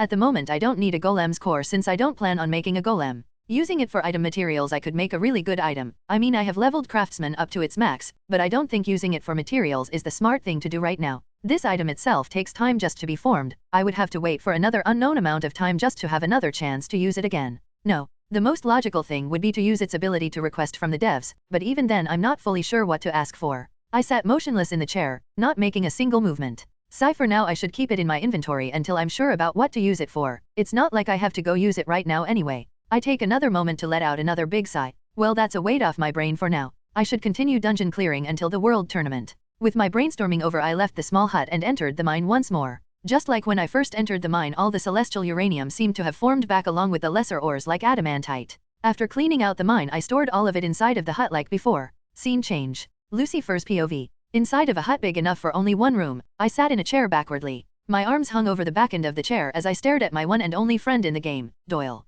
The room was quiet with no one talking since he was working on his two most prized possessions right now. With him being the pay-to-win player he had two of the rare dragon summons that first came out with the release of the cash shop item. Those were what he was working on currently. Damn it, if only I had tried to get one of those dragon summons, then he wouldn't be able to flex on me so much. With jealousy growing within me, my brain clicked. Hehe. I know exactly how much concentration one needed to have when focusing on making NPCs. If I were to jump scare him, I bet that would get a reaction out of him. Moving slowly, I moved out of the chair cautiously. I really don't want him to find me out. Every single one of my fantastic pranks has failed when I attempted them on him. I can't mess this up. With very slow movement, I crept closer and closer to him. Damn it, why did he choose to sit this way? Doyle was situated in the corner of the hut, so I were to sneak up, it would be very hard to not be noticed. Did he do this on purpose? TCH? Like that's going to stop me? I continued with the same pace, almost reaching him. He still hasn't looked up yet, the feeling of accomplishment already welling up inside of me due to my confidence in this prank. As soon as I got up in arm's reach, I bent down even more, getting ready to jump on him. What are you doing? A familiar soft low voice came from the left of me, caused me to jump. Ah, what the hell? I quickly looked to the left of me on my to see it was Doyle looking directly at me. Although his avatar didn't have any facial features, for some reason I could tell he was grinning at me with arrogance. I could hear the tone a person would use to mock their younger sibling. You and your goddamn illusions? Be honest, I almost got you. Nope, instead I got you. PFT, hahaha, how to let the person you tried to scare you instead, he said while laughing. That was part of the plan. I knew you would do something like this from the start. I was just testing you. Of course next time I'll try for real. I with a confident tone said, lying through my teeth. He continued laughing before walking to sit where his illusion clone was just sitting. Yeah, whatever you say. TCH? This damn guy. How do he always see my tricks coming? I went and sat back down in my chair again in the same position as before. Anyway, are you almost done with those two dragons of yours? It's been a long time since you started working on them. Shouldn't they be finished by now? He continued his crafting. Without looking up at me, he responded, I told you this before, I want them to be as strong as I can make them. I could be done with it right here and now, but I want them to be as strong as they could possibly be. Jesus bro, what are you, a perfectionist? I said sarcastically. He just responded casually, maybe I am. Again I sensed that arrogance in his voice. Damn him. Getting off topic, I brought up what we both been waiting for these last 8 days. Anyway, there's only 2 days left until the World Tournament event is started. You ready? Because I know I am. He paused and he started to count in a low voice, however I still heard it. Then he replied. So only 2 days before the event, huh? Why does he do that? It's like he doesn't know when the event starts. He always has this sort reaction when I speak about things that not posted in game or related to it, like he doesn't know what's going on in the real world. He's always been this way since I first met him. Before I was cautious of him. He seemed unknown, but not unknown like you don't know who's the person behind the face of the avatar. It was the unknown where you just couldn't predict what a person would do. It's what made him seem dangerous to me even though he was heteromorphic. However, I realized after a while he was a pretty cool person. We started to farm monsters and party together occasionally. He even helped me with my build as an angel race player. Over time, after getting to know him more, I realized he was a game addict, a giant, enormous, rich game freak. I mean, I've met some game freaks in my life, but this guy, he's beyond even them. He can't even take the time to go and check the date for an event. Instead, he makes me do it for him. What am I, a personal assistant? Dude, you need to get a life. You play so much that you don't even know what goes on in the real world. You need to get out there and find you a girl or something because you're losing yourself, I said in a proud, caring, yet mocking tone.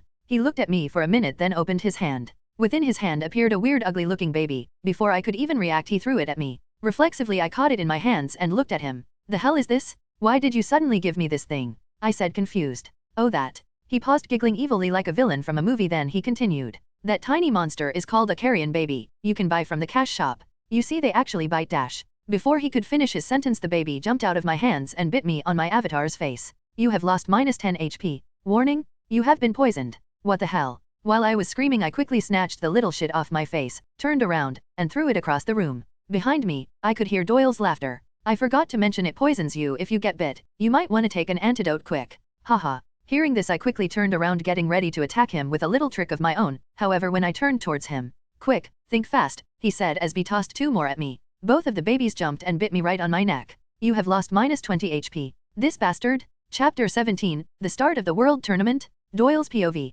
2 days later. It's finally the awaited day. The day that I know we have been waiting for. Me and Lucifer have spent our time doing dungeons. He was a bit confused about how I was finding so many dungeons, so I ended up telling him about the connections I have made with certain information guilds. Honestly, there was a small part of me that didn't want to tell him anything, but admittedly I have come to trust him a bit. Is this what it's like having a friend? I still have my difficulties with that topic. I mean, after all, I wasn't close with anyone in my past life. I adopted a certain thought process within that time that I can't seem to drop even now. Don't trust anyone because even the devil was once an angel. Not even my family were someone I loved. Love?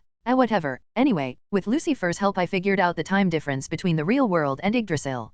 Counting my days, and from what Lucifer told me, 1 week in the real world is the same as or close to almost a month in the game. Honestly, this isn't a big surprise me. Game time was always drastically faster than in the real world. Some games even had day and night systems, and within those games, days would breeze by in only about an hour 1/2. Hey, Doyle, are you listening? Said Lucifer, loudly snapping me back into reality. Huh? Yeah, what's up? I said, trying to recall what he was saying before. Stop lying, you were obviously over there stuck in your brain again. Saying this, he paused, then continued in a suspicious tone. Wait a minute, you better not be thinking of any more of your weird ideas. While I was dungeon clearing alone, I used a certain method for clearing them as fast as I did. Of course, I consider myself strong and slightly overpowered. However, when I attempted these dungeons alone, I never once overestimated myself. Instead, each time I challenged one, I would simply walk through the walls of the dungeon, using my surroundings to traverse the dungeon safely. Due to a racial ability from my race, I can easily phase through walls or other physical, non-sentient things. With this ability, I traveled directly towards the boss room while ignoring the monsters and traps that littered the dungeons. However, although this worked very well for solo clearing, in no way was this very fast. The dungeons were big, with even the smallest ones having 2 floors within it. It still took a lot of time just to find the boss room. In addition to that, I regularly had to dodge monsters since for some reason they would find me once I moved through a wall. So when I teamed up with Lucifer, I made it much easier for myself, I mean both of us. Someone had to play the bait role, so moving throughout the dungeon was quicker for both of us, and since I was the only one who possessed the ability to walk through walls, the only one who could fill that role was him. This may have caused a few traumatizing moments for him, but it was efficient. Once I found the boss, I would audio message him and signal for him to use a cash item I gave to him. The cash item was a one-time use item, so I made sure to buy multiple. It allowed him to teleport to my location as long as I was within a certain distance to him. Hearing the suspicion in his voice, I giggle a little and respond, No, I was just thinking about how much longer do we have to wait until this event starts. See, this is why I told you to go the website where the countdown is taking place. But nope, you never listen to me, he complained. Why would I do that when I have you to help me with that? I said jokingly. Lucifer stared at me for a second, then finally agreed. Fine, we have 2 minutes until it starts. After 2 minutes passed, me and Lucifer received notifications in our mail. Clicking on the mail icon, I opened another virtual window. Within the window it read, All players, Yggdrasil is proud to finally be able to present its very first event. Come and put your strength to the test against other players in the world tournament. I quickly read through this and found a small link under the text. After clicking the link, it took me to another window showing all 9 worlds of Yggdrasil. Hello players. Due to this event taking place in all 9 worlds, everyone is free to choose whatever world they see fit to claim, so choose wisely. The game showed Niflheim, Muspelheim, Asgard, Midgard, Jotunheim, Vanaheim, Alfheim, Svartalfheim, and last but least Helheim. Apparently everyone could choose the world they wanted to participate in. Whoa, so Doyle, which world do you plan on participating in? Asked Lucifer excitedly. I don't know yet. Saying this, I started to think. On the surface this required zero thinking at all. I could simply choose any world I wanted to participate in easily. Participating in any of these worlds would advance my plans all the same. However, if I choose one of these worlds in particular, I could snuff out a certain possible future problem that could inconvenience me later on. In the end, I chose to participate in the Muspelheim World Tournament. So you chose Muspelheim, huh? Asked Lucifer curiously. Yeah. What about you? You coming to the same place as me dash? Before I could even finish my sentence, Lucifer quickly interrupted me. Crossing his arms in an X formation, he spoke, Hell no. If I want any chance at all in winning one of these tournaments, I'm staying as far away from you as possible. Hearing this, I laughed. Then which world are you going to participate in? I asked. Lucifer laughed mysteriously and replied as if I'll tell you. You're probably waiting to hear it so that you can immediately join the same world as me. Huh? Like I'll let that happen. Anyway, I'll see you on the flip side. I have a tournament I plan to win. Finishing his sentence, Lucifer's avatar turned into white and blue data as he disappeared from his spot. Ha ha ha. He really thinks I'm going to sabotage his plan. Getting my laughs out, I exhale and get serious. This event plays a major role in my plans for the future, so I can't mess around. I finally click on the Muspelheim world icon and disappear from my spot. Moments later, my vision brightens up and I appear in a room. Before I can even take a look around the room, I hear all kinds of chatter. I wonder how this event will play out. I know, right? Just imagine what kind of rewards we will receive if one of us wins. Knowing the devs, it's probably a super overpowered item or something similar. Voices were heard all around me, female and male. I looked around and found that the whole room was filled up. The room itself looked like a lobby room from other games or a hub. It was a very large room, spacious enough to hold the many players that were here, though I'm sure that this room was not the only room for this world. If my guess was right, I'm sure that there are other rooms similar to this one. The floor was decorated with red carpet. Along the carpet was a path that was a darker shade of red that was highlighted. It led towards multiple huge virtual game windows. As I walked up toward one of the windows, I analyzed it. It showed brackets of players and who they would be facing. There were hundreds of players along with the brackets. I looked around and realized every one of the huge virtual windows showcased the players' names with the brackets showing who they would face.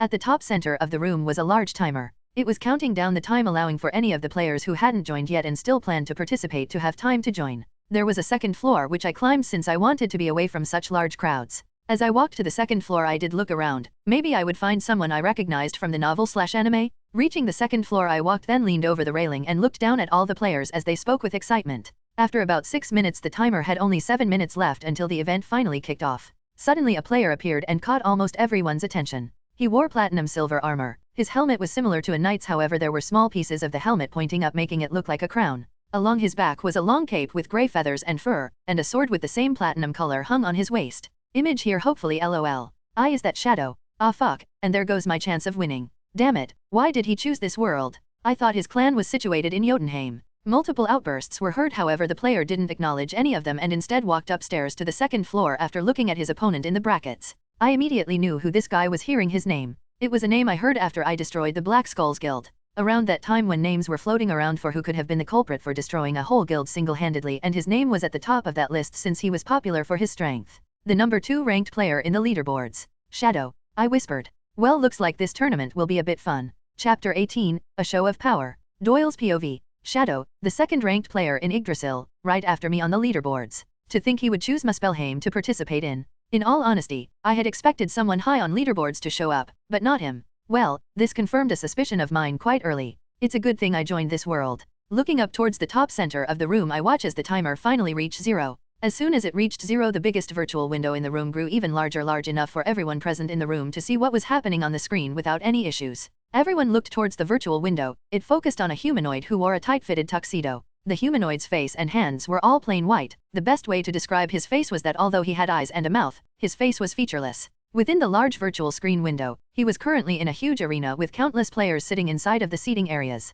It looked similar to a coliseum. The humanoid spawned a microphone out of nowhere, then smiled widely. Seconds later, his loud, energetic voice rang out for everyone to hear. And with that, the world tournament has finally commenced. Starting now, anyone who hasn't joined one of the warlords listed in the message sent will no longer be able to join. He paused, allowing the statement he just said to be processed by everyone present. Then a couple seconds later he continued. Now, with that out of the way, allow me, one of the announcers, to explain the rules of this tournament. As you can tell, this competition will depend on your combat abilities. If you look at the ranking brackets provided, you would be able to see who you will be fighting, he announced, pointing in the direction of the large virtual windows. It may look like a lot, but do not worry. He paused, and with a small movement of his arms, multiple other virtual windows appeared around the room, showing several other arenas with their respective announcers. Without wasting too much time, he continued on. There are other waiting rooms and arenas available for multiple fights at a time, so things can proceed at a good pace. As I mentioned before, this competition is based on combat abilities. Each contestant will be having a one-on-one battle against their opponent. The first player to exit the arena or reach 0 HP will be disqualified.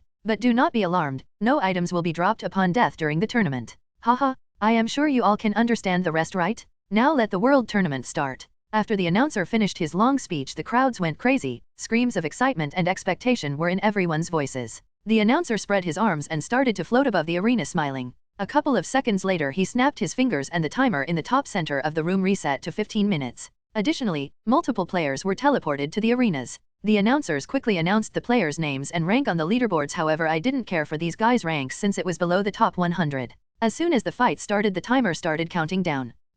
So there is a time limit as well, I see. Some time passed and I got to see Shadow fight. He fought against an archer. The fight didn't even last 2 minutes before the archer was defeated. I can see why he's so popular. His strength is definitely something to be proud of. However, it's definitely not enough to beat me. About 9 minutes passed before it was finally my turn to fight. I was teleported into a huge stadium arena. I looked around, and I could see the barrier that was protecting the audience from being hit by any stray attacks. Soon my attention was caught by the other player who was teleported into the arena a couple of meters away from me. He was a magic caster. Shadow's POV. I watched as the weird-looking announcer continued to talk. His energetic voice is really annoying, to be honest. He continues screaming when there's no need to. He literally has a microphone in his hand, so I don't get why he is screaming so loud. Anyway, my first fight was easy and quick. I seriously doubt that anyone in this tournament will put up a good fight in the end. I look around the waiting room. Well, it's not like it's all bad. I've already recognized some high-ranked leaderboard players, so we'll be able to have some sort of fun at least. Looking back towards the large virtual screen, I listen to the announcer.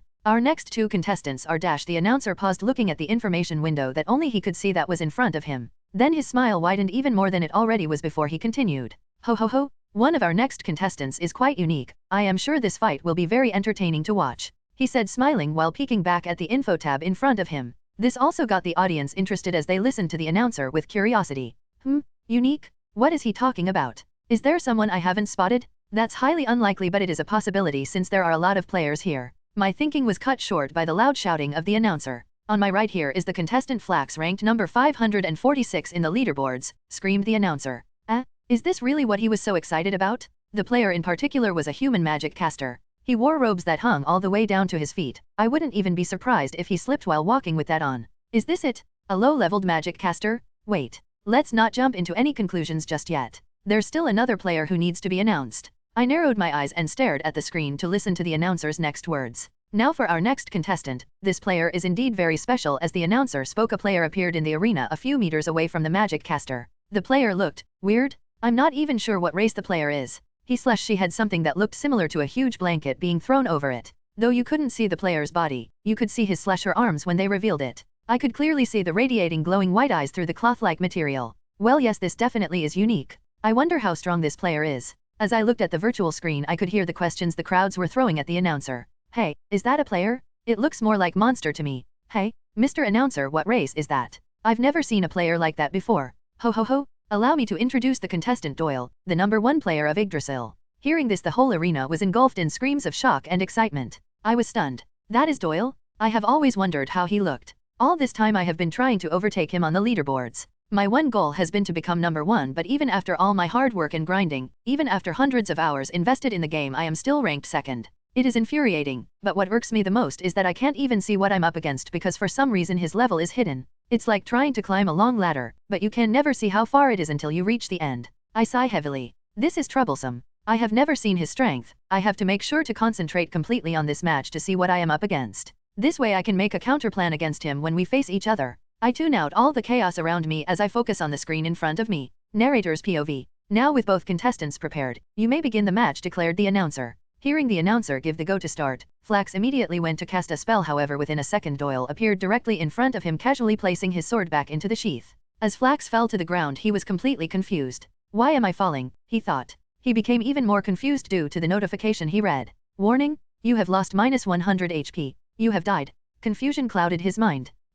I am dead. How? The audience grew completely silent. Even with over 100,000 players in the audience, it was so quiet that one would hear a pencil drop even from across the arena. Everyone doubted their eyes. No one even saw Doyle move towards Flax. Even players with high perception abilities couldn't believe their eyes. The only thing that played in their mind was, how did he get over there? Within a couple more seconds, the audience screamed with excitement. The excitement grew from 0 to 100. What the hell was that? Just how fast is this guy? I didn't even see him move. When did he get there? The match didn't even last 2 seconds. No wonder he is ranked #1. The only person who didn't have a confused expression was the announcer. Instead, he floated above the arena with his hands behind his back, smiling. Shadow's POV. What the fuck? Did he even move? Did he teleport? I couldn't see any movement. Is this a skill or a spell? My brain started to hurt trying to process exactly what just happened. I had planned to take note of his abilities, judge his strength and abilities so I could make a countermeasure against him. However, I seriously didn't expect him to pull off something like this.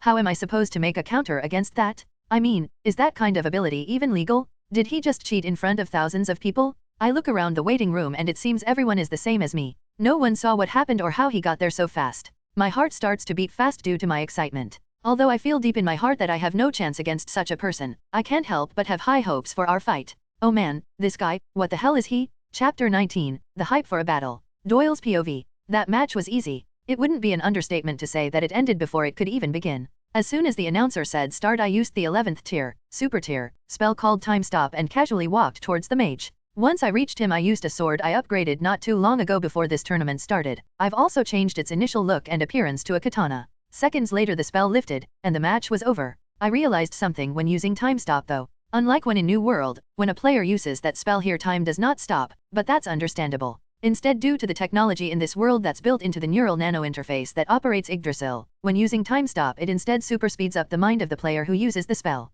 So for instance, after I used the spell, my avatar was now moving at 90,000 FPS while the players around me were moving at 90 FPS. So instead of literally stopping time, it would just speed my time up exponentially to make it seem like time stopped for me. This is my second time using a super tier spell. My first was when I challenged the Black Skull Guild. I got access to my first super tier spell when I reached level 70, and every time after I leveled up after that I received access to another new super tier spell. Beating the mage before he even had the chance to fight back was overkill, but it was better that way, for a couple of reasons. Firstly, the guy I was fighting wasn't worth me putting in much effort. It would have just resulted in me revealing a bunch of my spells and abilities. I'm still shrouded in mystery, so why would I change that just to fight some random guy that's not even important? Secondly, my plan for all of these matches is to simply breeze through them. I won't waste my time bullying a player who isn't even almost as strong as me. The guy I just fought is not even level 60 yet, I'm sure you understand what I mean. And lastly, I just wanted to look badass. I mean, come on. You can't blame me for this. I've been keeping a low profile for a minute now, so I decided to show out during this tournament.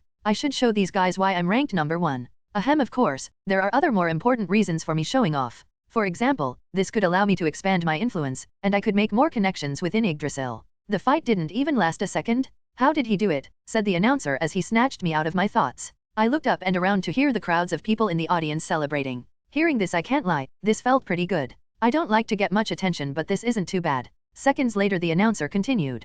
It was a splendid fight, and now that it is over it's time to bring out our next contestants. Saying this he snapped his fingers and I was teleported back into the waiting room from before. Doyle, how did we not notice you before? No wonder the announcer said things would be unique. I would have never expected you to be here. Doyle, I have a clan, although it's small. With you there I'm sure we will. As soon as I appeared I was immediately bum-rushed by the players. Each and every one trying to butter me up for a chat with them. Some even offered me invites to their clans and guilds. Fortunately, I was quick enough to go invisible before anyone could reach me. I quickly traveled to the second floor of the room where only a few players were. Once I reached the top I leaned on the railing and looked towards the screen showing the next contestants battling. The next two contestants were 2 warrior class humans.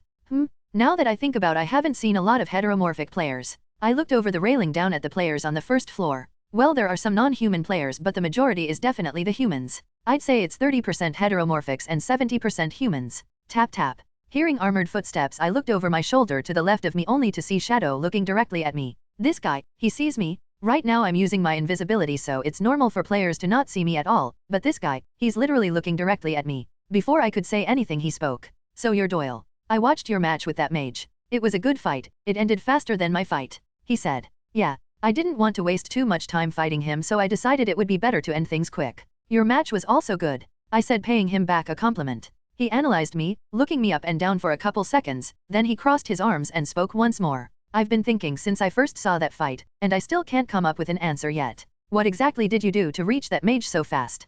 Oh, so that's what it is, he's curious. Well, I'm not one to reveal secrets. You didn't see it? I simply walked toward him. I said in an amused tone. Shadow didn't react to my words and instead spoke with a vague phrase. So that's how it is. He spoke as if he had discovered something, then he turned around and began walking in the opposite direction from me. Thank you for the chat, I appreciate it. Doyle, I look forward to our match. As he walked away he had his head turned towards me. As he turned down a hallway and disappeared from my sight I could help but think about what he said. What the hell did that mean? And why is he talking all mysteriously? Wait a minute, let me check something. I opened up the leaderboards and looked at the second rank player. Shadow, level 73.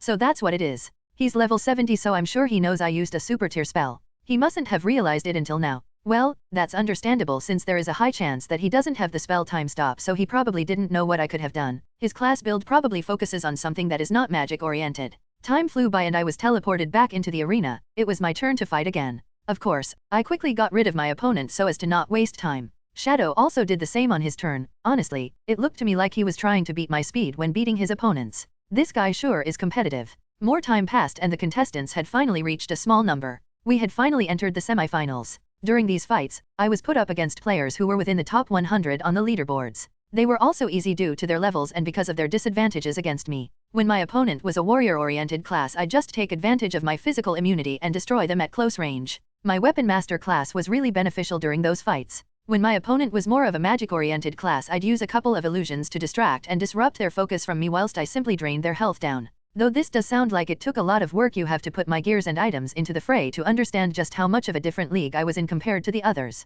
I had a huge advantage against my opponents for fact. Most of their armor and items were legacy, relic class, which was lower than my items. To be honest, I was surprised that I didn't end up facing Shadow during any of these matches. It was either a huge coincidence or the devs were pulling the strings so that we would meet up in the finals. Now that I think about it, was most likely the latter, since we are talking about the devs here. It's finally the finals, and in the waiting room right now is only me and Shadow. He stood across from me looking directly at me. As he walked closer to me, I could hear the announcer's voice coming from the virtual screen. It has been a lot of fantastic fights so far, but this last and final match is the most anticipated by far. We even have players that are currently in other worlds watching this fight. Aren't you guys excited? He screamed. The crowds of players replied with screams of excitement. Shadow finally reached me and spoke. So it's just you and me. I can't hide the fact that I'm excited to finally fight and test out that crazy strength of yours. I giggled a little, then replied, same here. Hopefully, you don't disappoint. I've seen all your matches, so I'm also curious. Shadow laughed, then looked towards the virtual screen. While continuing staring at the screen, he spoke again.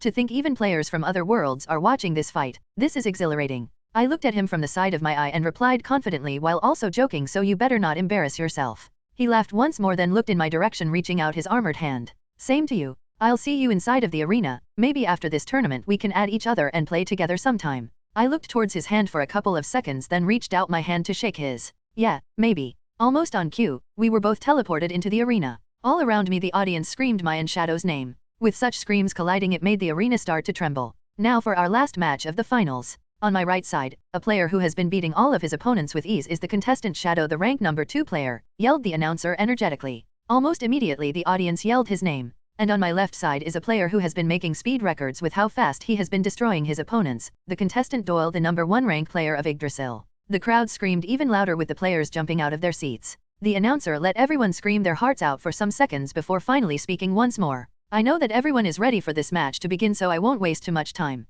With introductions out of the way, let the match begin. Chapter 20, Doyle vs Shadow, Narrator POV. I know that everyone is ready for this match to begin, so I won't waste too much time. With introductions out of the way, let the match begin. Arg, screamed Shadow as a dark grayish, light blue, and purple glow outlined his body. Immediately after the announcer said begin, Shadow chanted buffs upon his body to increase his stats. As he chanted these buffs, he kept his eyes directly on Doyle. He didn't want to be caught off guard by anything. Looking at Doyle, he saw that his body was also glowing different colors. He's also casting buffs on himself, thought Shadow. Shadow, although excited, felt a little anxious. This was his very first fight that he himself did not believe he would win. If he did have a chance of winning, it was very minimal at most. He watched his opponent closely. Doyle continued floating in the same spot, his white radiant glowing eyes staring right back at Shadow. Shadow internally sighed, trying to release all of his uneasiness. Then he took a step followed by another. He couldn't wait for Doyle to make a move first. If he did, then he would probably already be caught in a trap by the mysterious player. Additionally, he had also seen that each match was timed with only 15 minutes. He wouldn't waste time just because of his weak confidence. It just wasn't in his nature. Shadow unsheathed his pearly platinum-colored sword and used his skill Quick Step. He moved so fast that the audience believed that he was teleporting. With his immense speed, he approached Doyle, who was still standing still watching him. Upon contact, Shadow swung his sword vertically down towards Doyle. Suddenly Doyle finally made a move. Doyle spawned his katana from almost nowhere and blocked the attack right before Shadow's attack made contact. However, Shadow was not done. With both weapons in opposition of each other, he pushed his sword down with more force than his initial attack. The unexpected strength slightly startled Doyle, who also put his high strength to use, pushing back Shadow's sword. "Aren't you a mage?" said Shadow with obvious shock in his voice. He hadn't ever encountered a magic attacker with such high physical strength. He didn't understand how it was possible to be a magic caster while also having high stats in physical attack. It was unhealthy for the build as a whole. Hehe. Doyle laughed in response. With Doyle laughing, Shadow made a swift movement with his sword. This caused Doyle's katana to lose its traction with Shadow's sword. Huh? Wait, what? Doyle thought. He had never encountered someone who could sew something like this without a skill or spell. It was highly unexpected.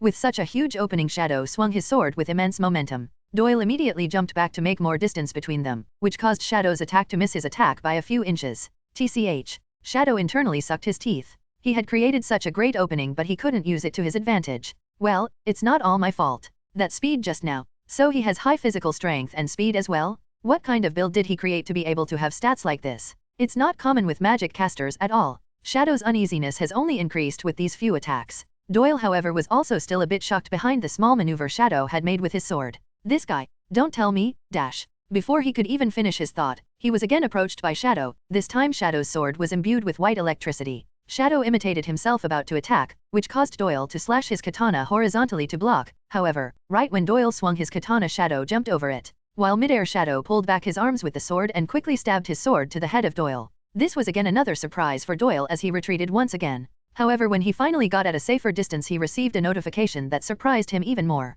You have lost -15 HP. He didn't understand. The attack definitely did not make contact with him, he dodged it. That's when he remembered the electricity that was on the sword. Did the electricity touch me? Looks like his sword is much more dangerous than I thought, Doyle thought. Shadow and Doyle exchanged multiple blows with their weapons. Sparks flew everywhere. However, two things were obvious to the audience as they watched. Firstly, Doyle had crazy strength and speed comparable to Shadow, who was thought to be the strongest warrior melee build. And lastly, it was that Shadow was much superior to Doyle in melee combat. Even though Doyle had the strength and much higher speed to keep up with Shadow, his combat ability and reaction time during melee combat was dulled compared to Shadow. Shadow got in a fighting stance once more, preparing to rush Doyle. However, it was Doyle that rushed him instead. Shadow quickly changed his stance to one more defensive. He squatted a bit, spreading his legs, then prepared to block the attack that Doyle was going to deliver. However, right before Doyle reached him, he picked up on something. Watching Doyle closely, the inside of Shadow's helmet where his eyes were located glowed. Then without any hesitation he looked to his right where no one was visibly standing. He swung his sword, which blocked an stealth attack that Doyle had been plotting. Apparently the attack that Doyle was going to do when charging at him was none other than an illusion. He hadn't expected this, however, he was happy he was prepared. He had previously in his grinds and farming sessions came across an item that lets him see through illusions. Doyle on the other hand had been surprised once again by Shadow's game IQ and reaction speed. It was a reason he was second rank on the leaderboards, and Doyle was now understanding why. He also had already figured out that Shadow was better than him at fighting with swords. He himself had no practice in wielding a sword in his past life nor now. Even though he used swords to fight occasionally, it still was not proper training. Doyle had finally gotten serious. As much as he didn't want to admit it, he had been subconsciously underestimating Shadow solely because of the level gap that they had. He even wanted to just beat Shadow with only a sword, not even attempting to use magic. However, this was only partly the reason for him using such a dumb way of fighting throughout this match. Now with his attack blocked, Doyle used this chance and touched Shadow's hand, which gave debuffs with his Withering Touch ability. Shadow reflexively jumped away from Doyle and returned to his defensive stance. Doyle stood still again, looking directly at Shadow. Seeing that Doyle returned to his regular non-defensive stance, Shadow got a little nervous. He didn't understand why Doyle dropped his guard and leave so many openings. However, Doyle moved his eyes up towards the top center of the arena where the timer was ticking down and smiled eternally. It should be about time now, he thought. As if on cue, an alert rang off in both Doyle and Shadow's view. Alert, 5 minutes left until the match is over. Shadow looked at this, then back at Doyle. He then decided that he would not attack first this time. He had the advantage right now, which meant that Doyle would have to play by his rules. He had done the most damage between the two when they were exchanging blows, and now that the time was running out, it was in Doyle's favor to rush him, since if he didn't get Shadow's HP lower than his, or he would lose. Looking at Doyle, he realized that Doyle was getting ready to attack soon and out up his sword, bent his legs and got ready for some sort of trick. Doyle zoomed towards him. The crowd could not even see Doyle anymore. Looks like he's gotten too irritated and lost his head. He's most likely to be going all out with this attack. Too bad. It was a nice fight, but it'll end things here, he thought confidently. Shadow had been in many fights, not only in the game but in real life as well. His father helped train him in multiple martial arts. It was the benefit from being wealthy that he could do any of it. The outside world was nothing like the clean environment he lived in. With his experience, he felt that Doyle had just lost his patience due to the timer only having little time left. Doyle reached him in seconds, however Shadow had been waiting for this. He went all out using his strength into this attack. His feet dug into the arena itself and his sword grew immensely. This multiplied the physical attack power of his attack by almost 6x. Within only a second he sliced Doyle with through the top of his head down to his feet. The ground behind Shadow broke with 3 lines ran through the arena's ground, completely destroying it. However, when he looked up, Doyle was standing right there as if nothing happened. Huh? What? How is he still standing? He thought. Then it hit him. When he sliced through Doyle, there was absolutely no resistance. It felt like he had actually sliced through absolutely nothing. He tried his best to move, however before he could move, the gravity around him got enormously heavy. He was brought to his knees almost immediately due to his unbalanced stance from swinging his sword. He forced his head up to look at the slowly approaching Doyle. I shouldn't have took this long. I guess I'm still childish, Doyle whispered. It sounded like he was scolding himself. As soon as Doyle approached Shadow, he reached out his hand and the last fading words he remember hearing was the spell, Void of Emptiness. Shadow found himself in a pitch-black space with absolutely nothing in sight. It was like he was the only thing existing within this space of nothingness. His body was stuck in the same position. He felt that his avatar was frozen and stuck, yet also not stuck and flexible. However, before he could even try to do anything, he began losing large chunks of health. You have lost -40 HP. You have lost -40 HP. Shadow began panicking. He didn't understand how a spell like this could even exist in the game. It was undeniably broken in every sense. He also felt very frustrated with the fact that he felt deep in his heart that Doyle had been toying with him. He had such a spell the whole time but chose to instead play and act like a warrior instead. Before long he was only staring at one notification that floated in his face. You have died. Doyle's POV. I looked at my hands. Then at the place where Shadow was previously. I did not expect such a strong spell. Void of Emptiness. It is a spell that immediately teleport the enemy into a realm of emptiness. While stuck within the realm there is nothing the player can do. This spell is absolute. I read the description of the spell. I thought that this was part of lore that would only be usable in the new world. However, the devs actually implemented a realm just for this spell. Well, I can't say I am surprised honestly. The devs were known for their weird whims and implementing broken weapons and spells that were considered cheats by players. The screaming of the announcer rang in my ears as I looked up at the descending featureless humanoid. Congratulations to the winner of the Muspelheim World Tournament.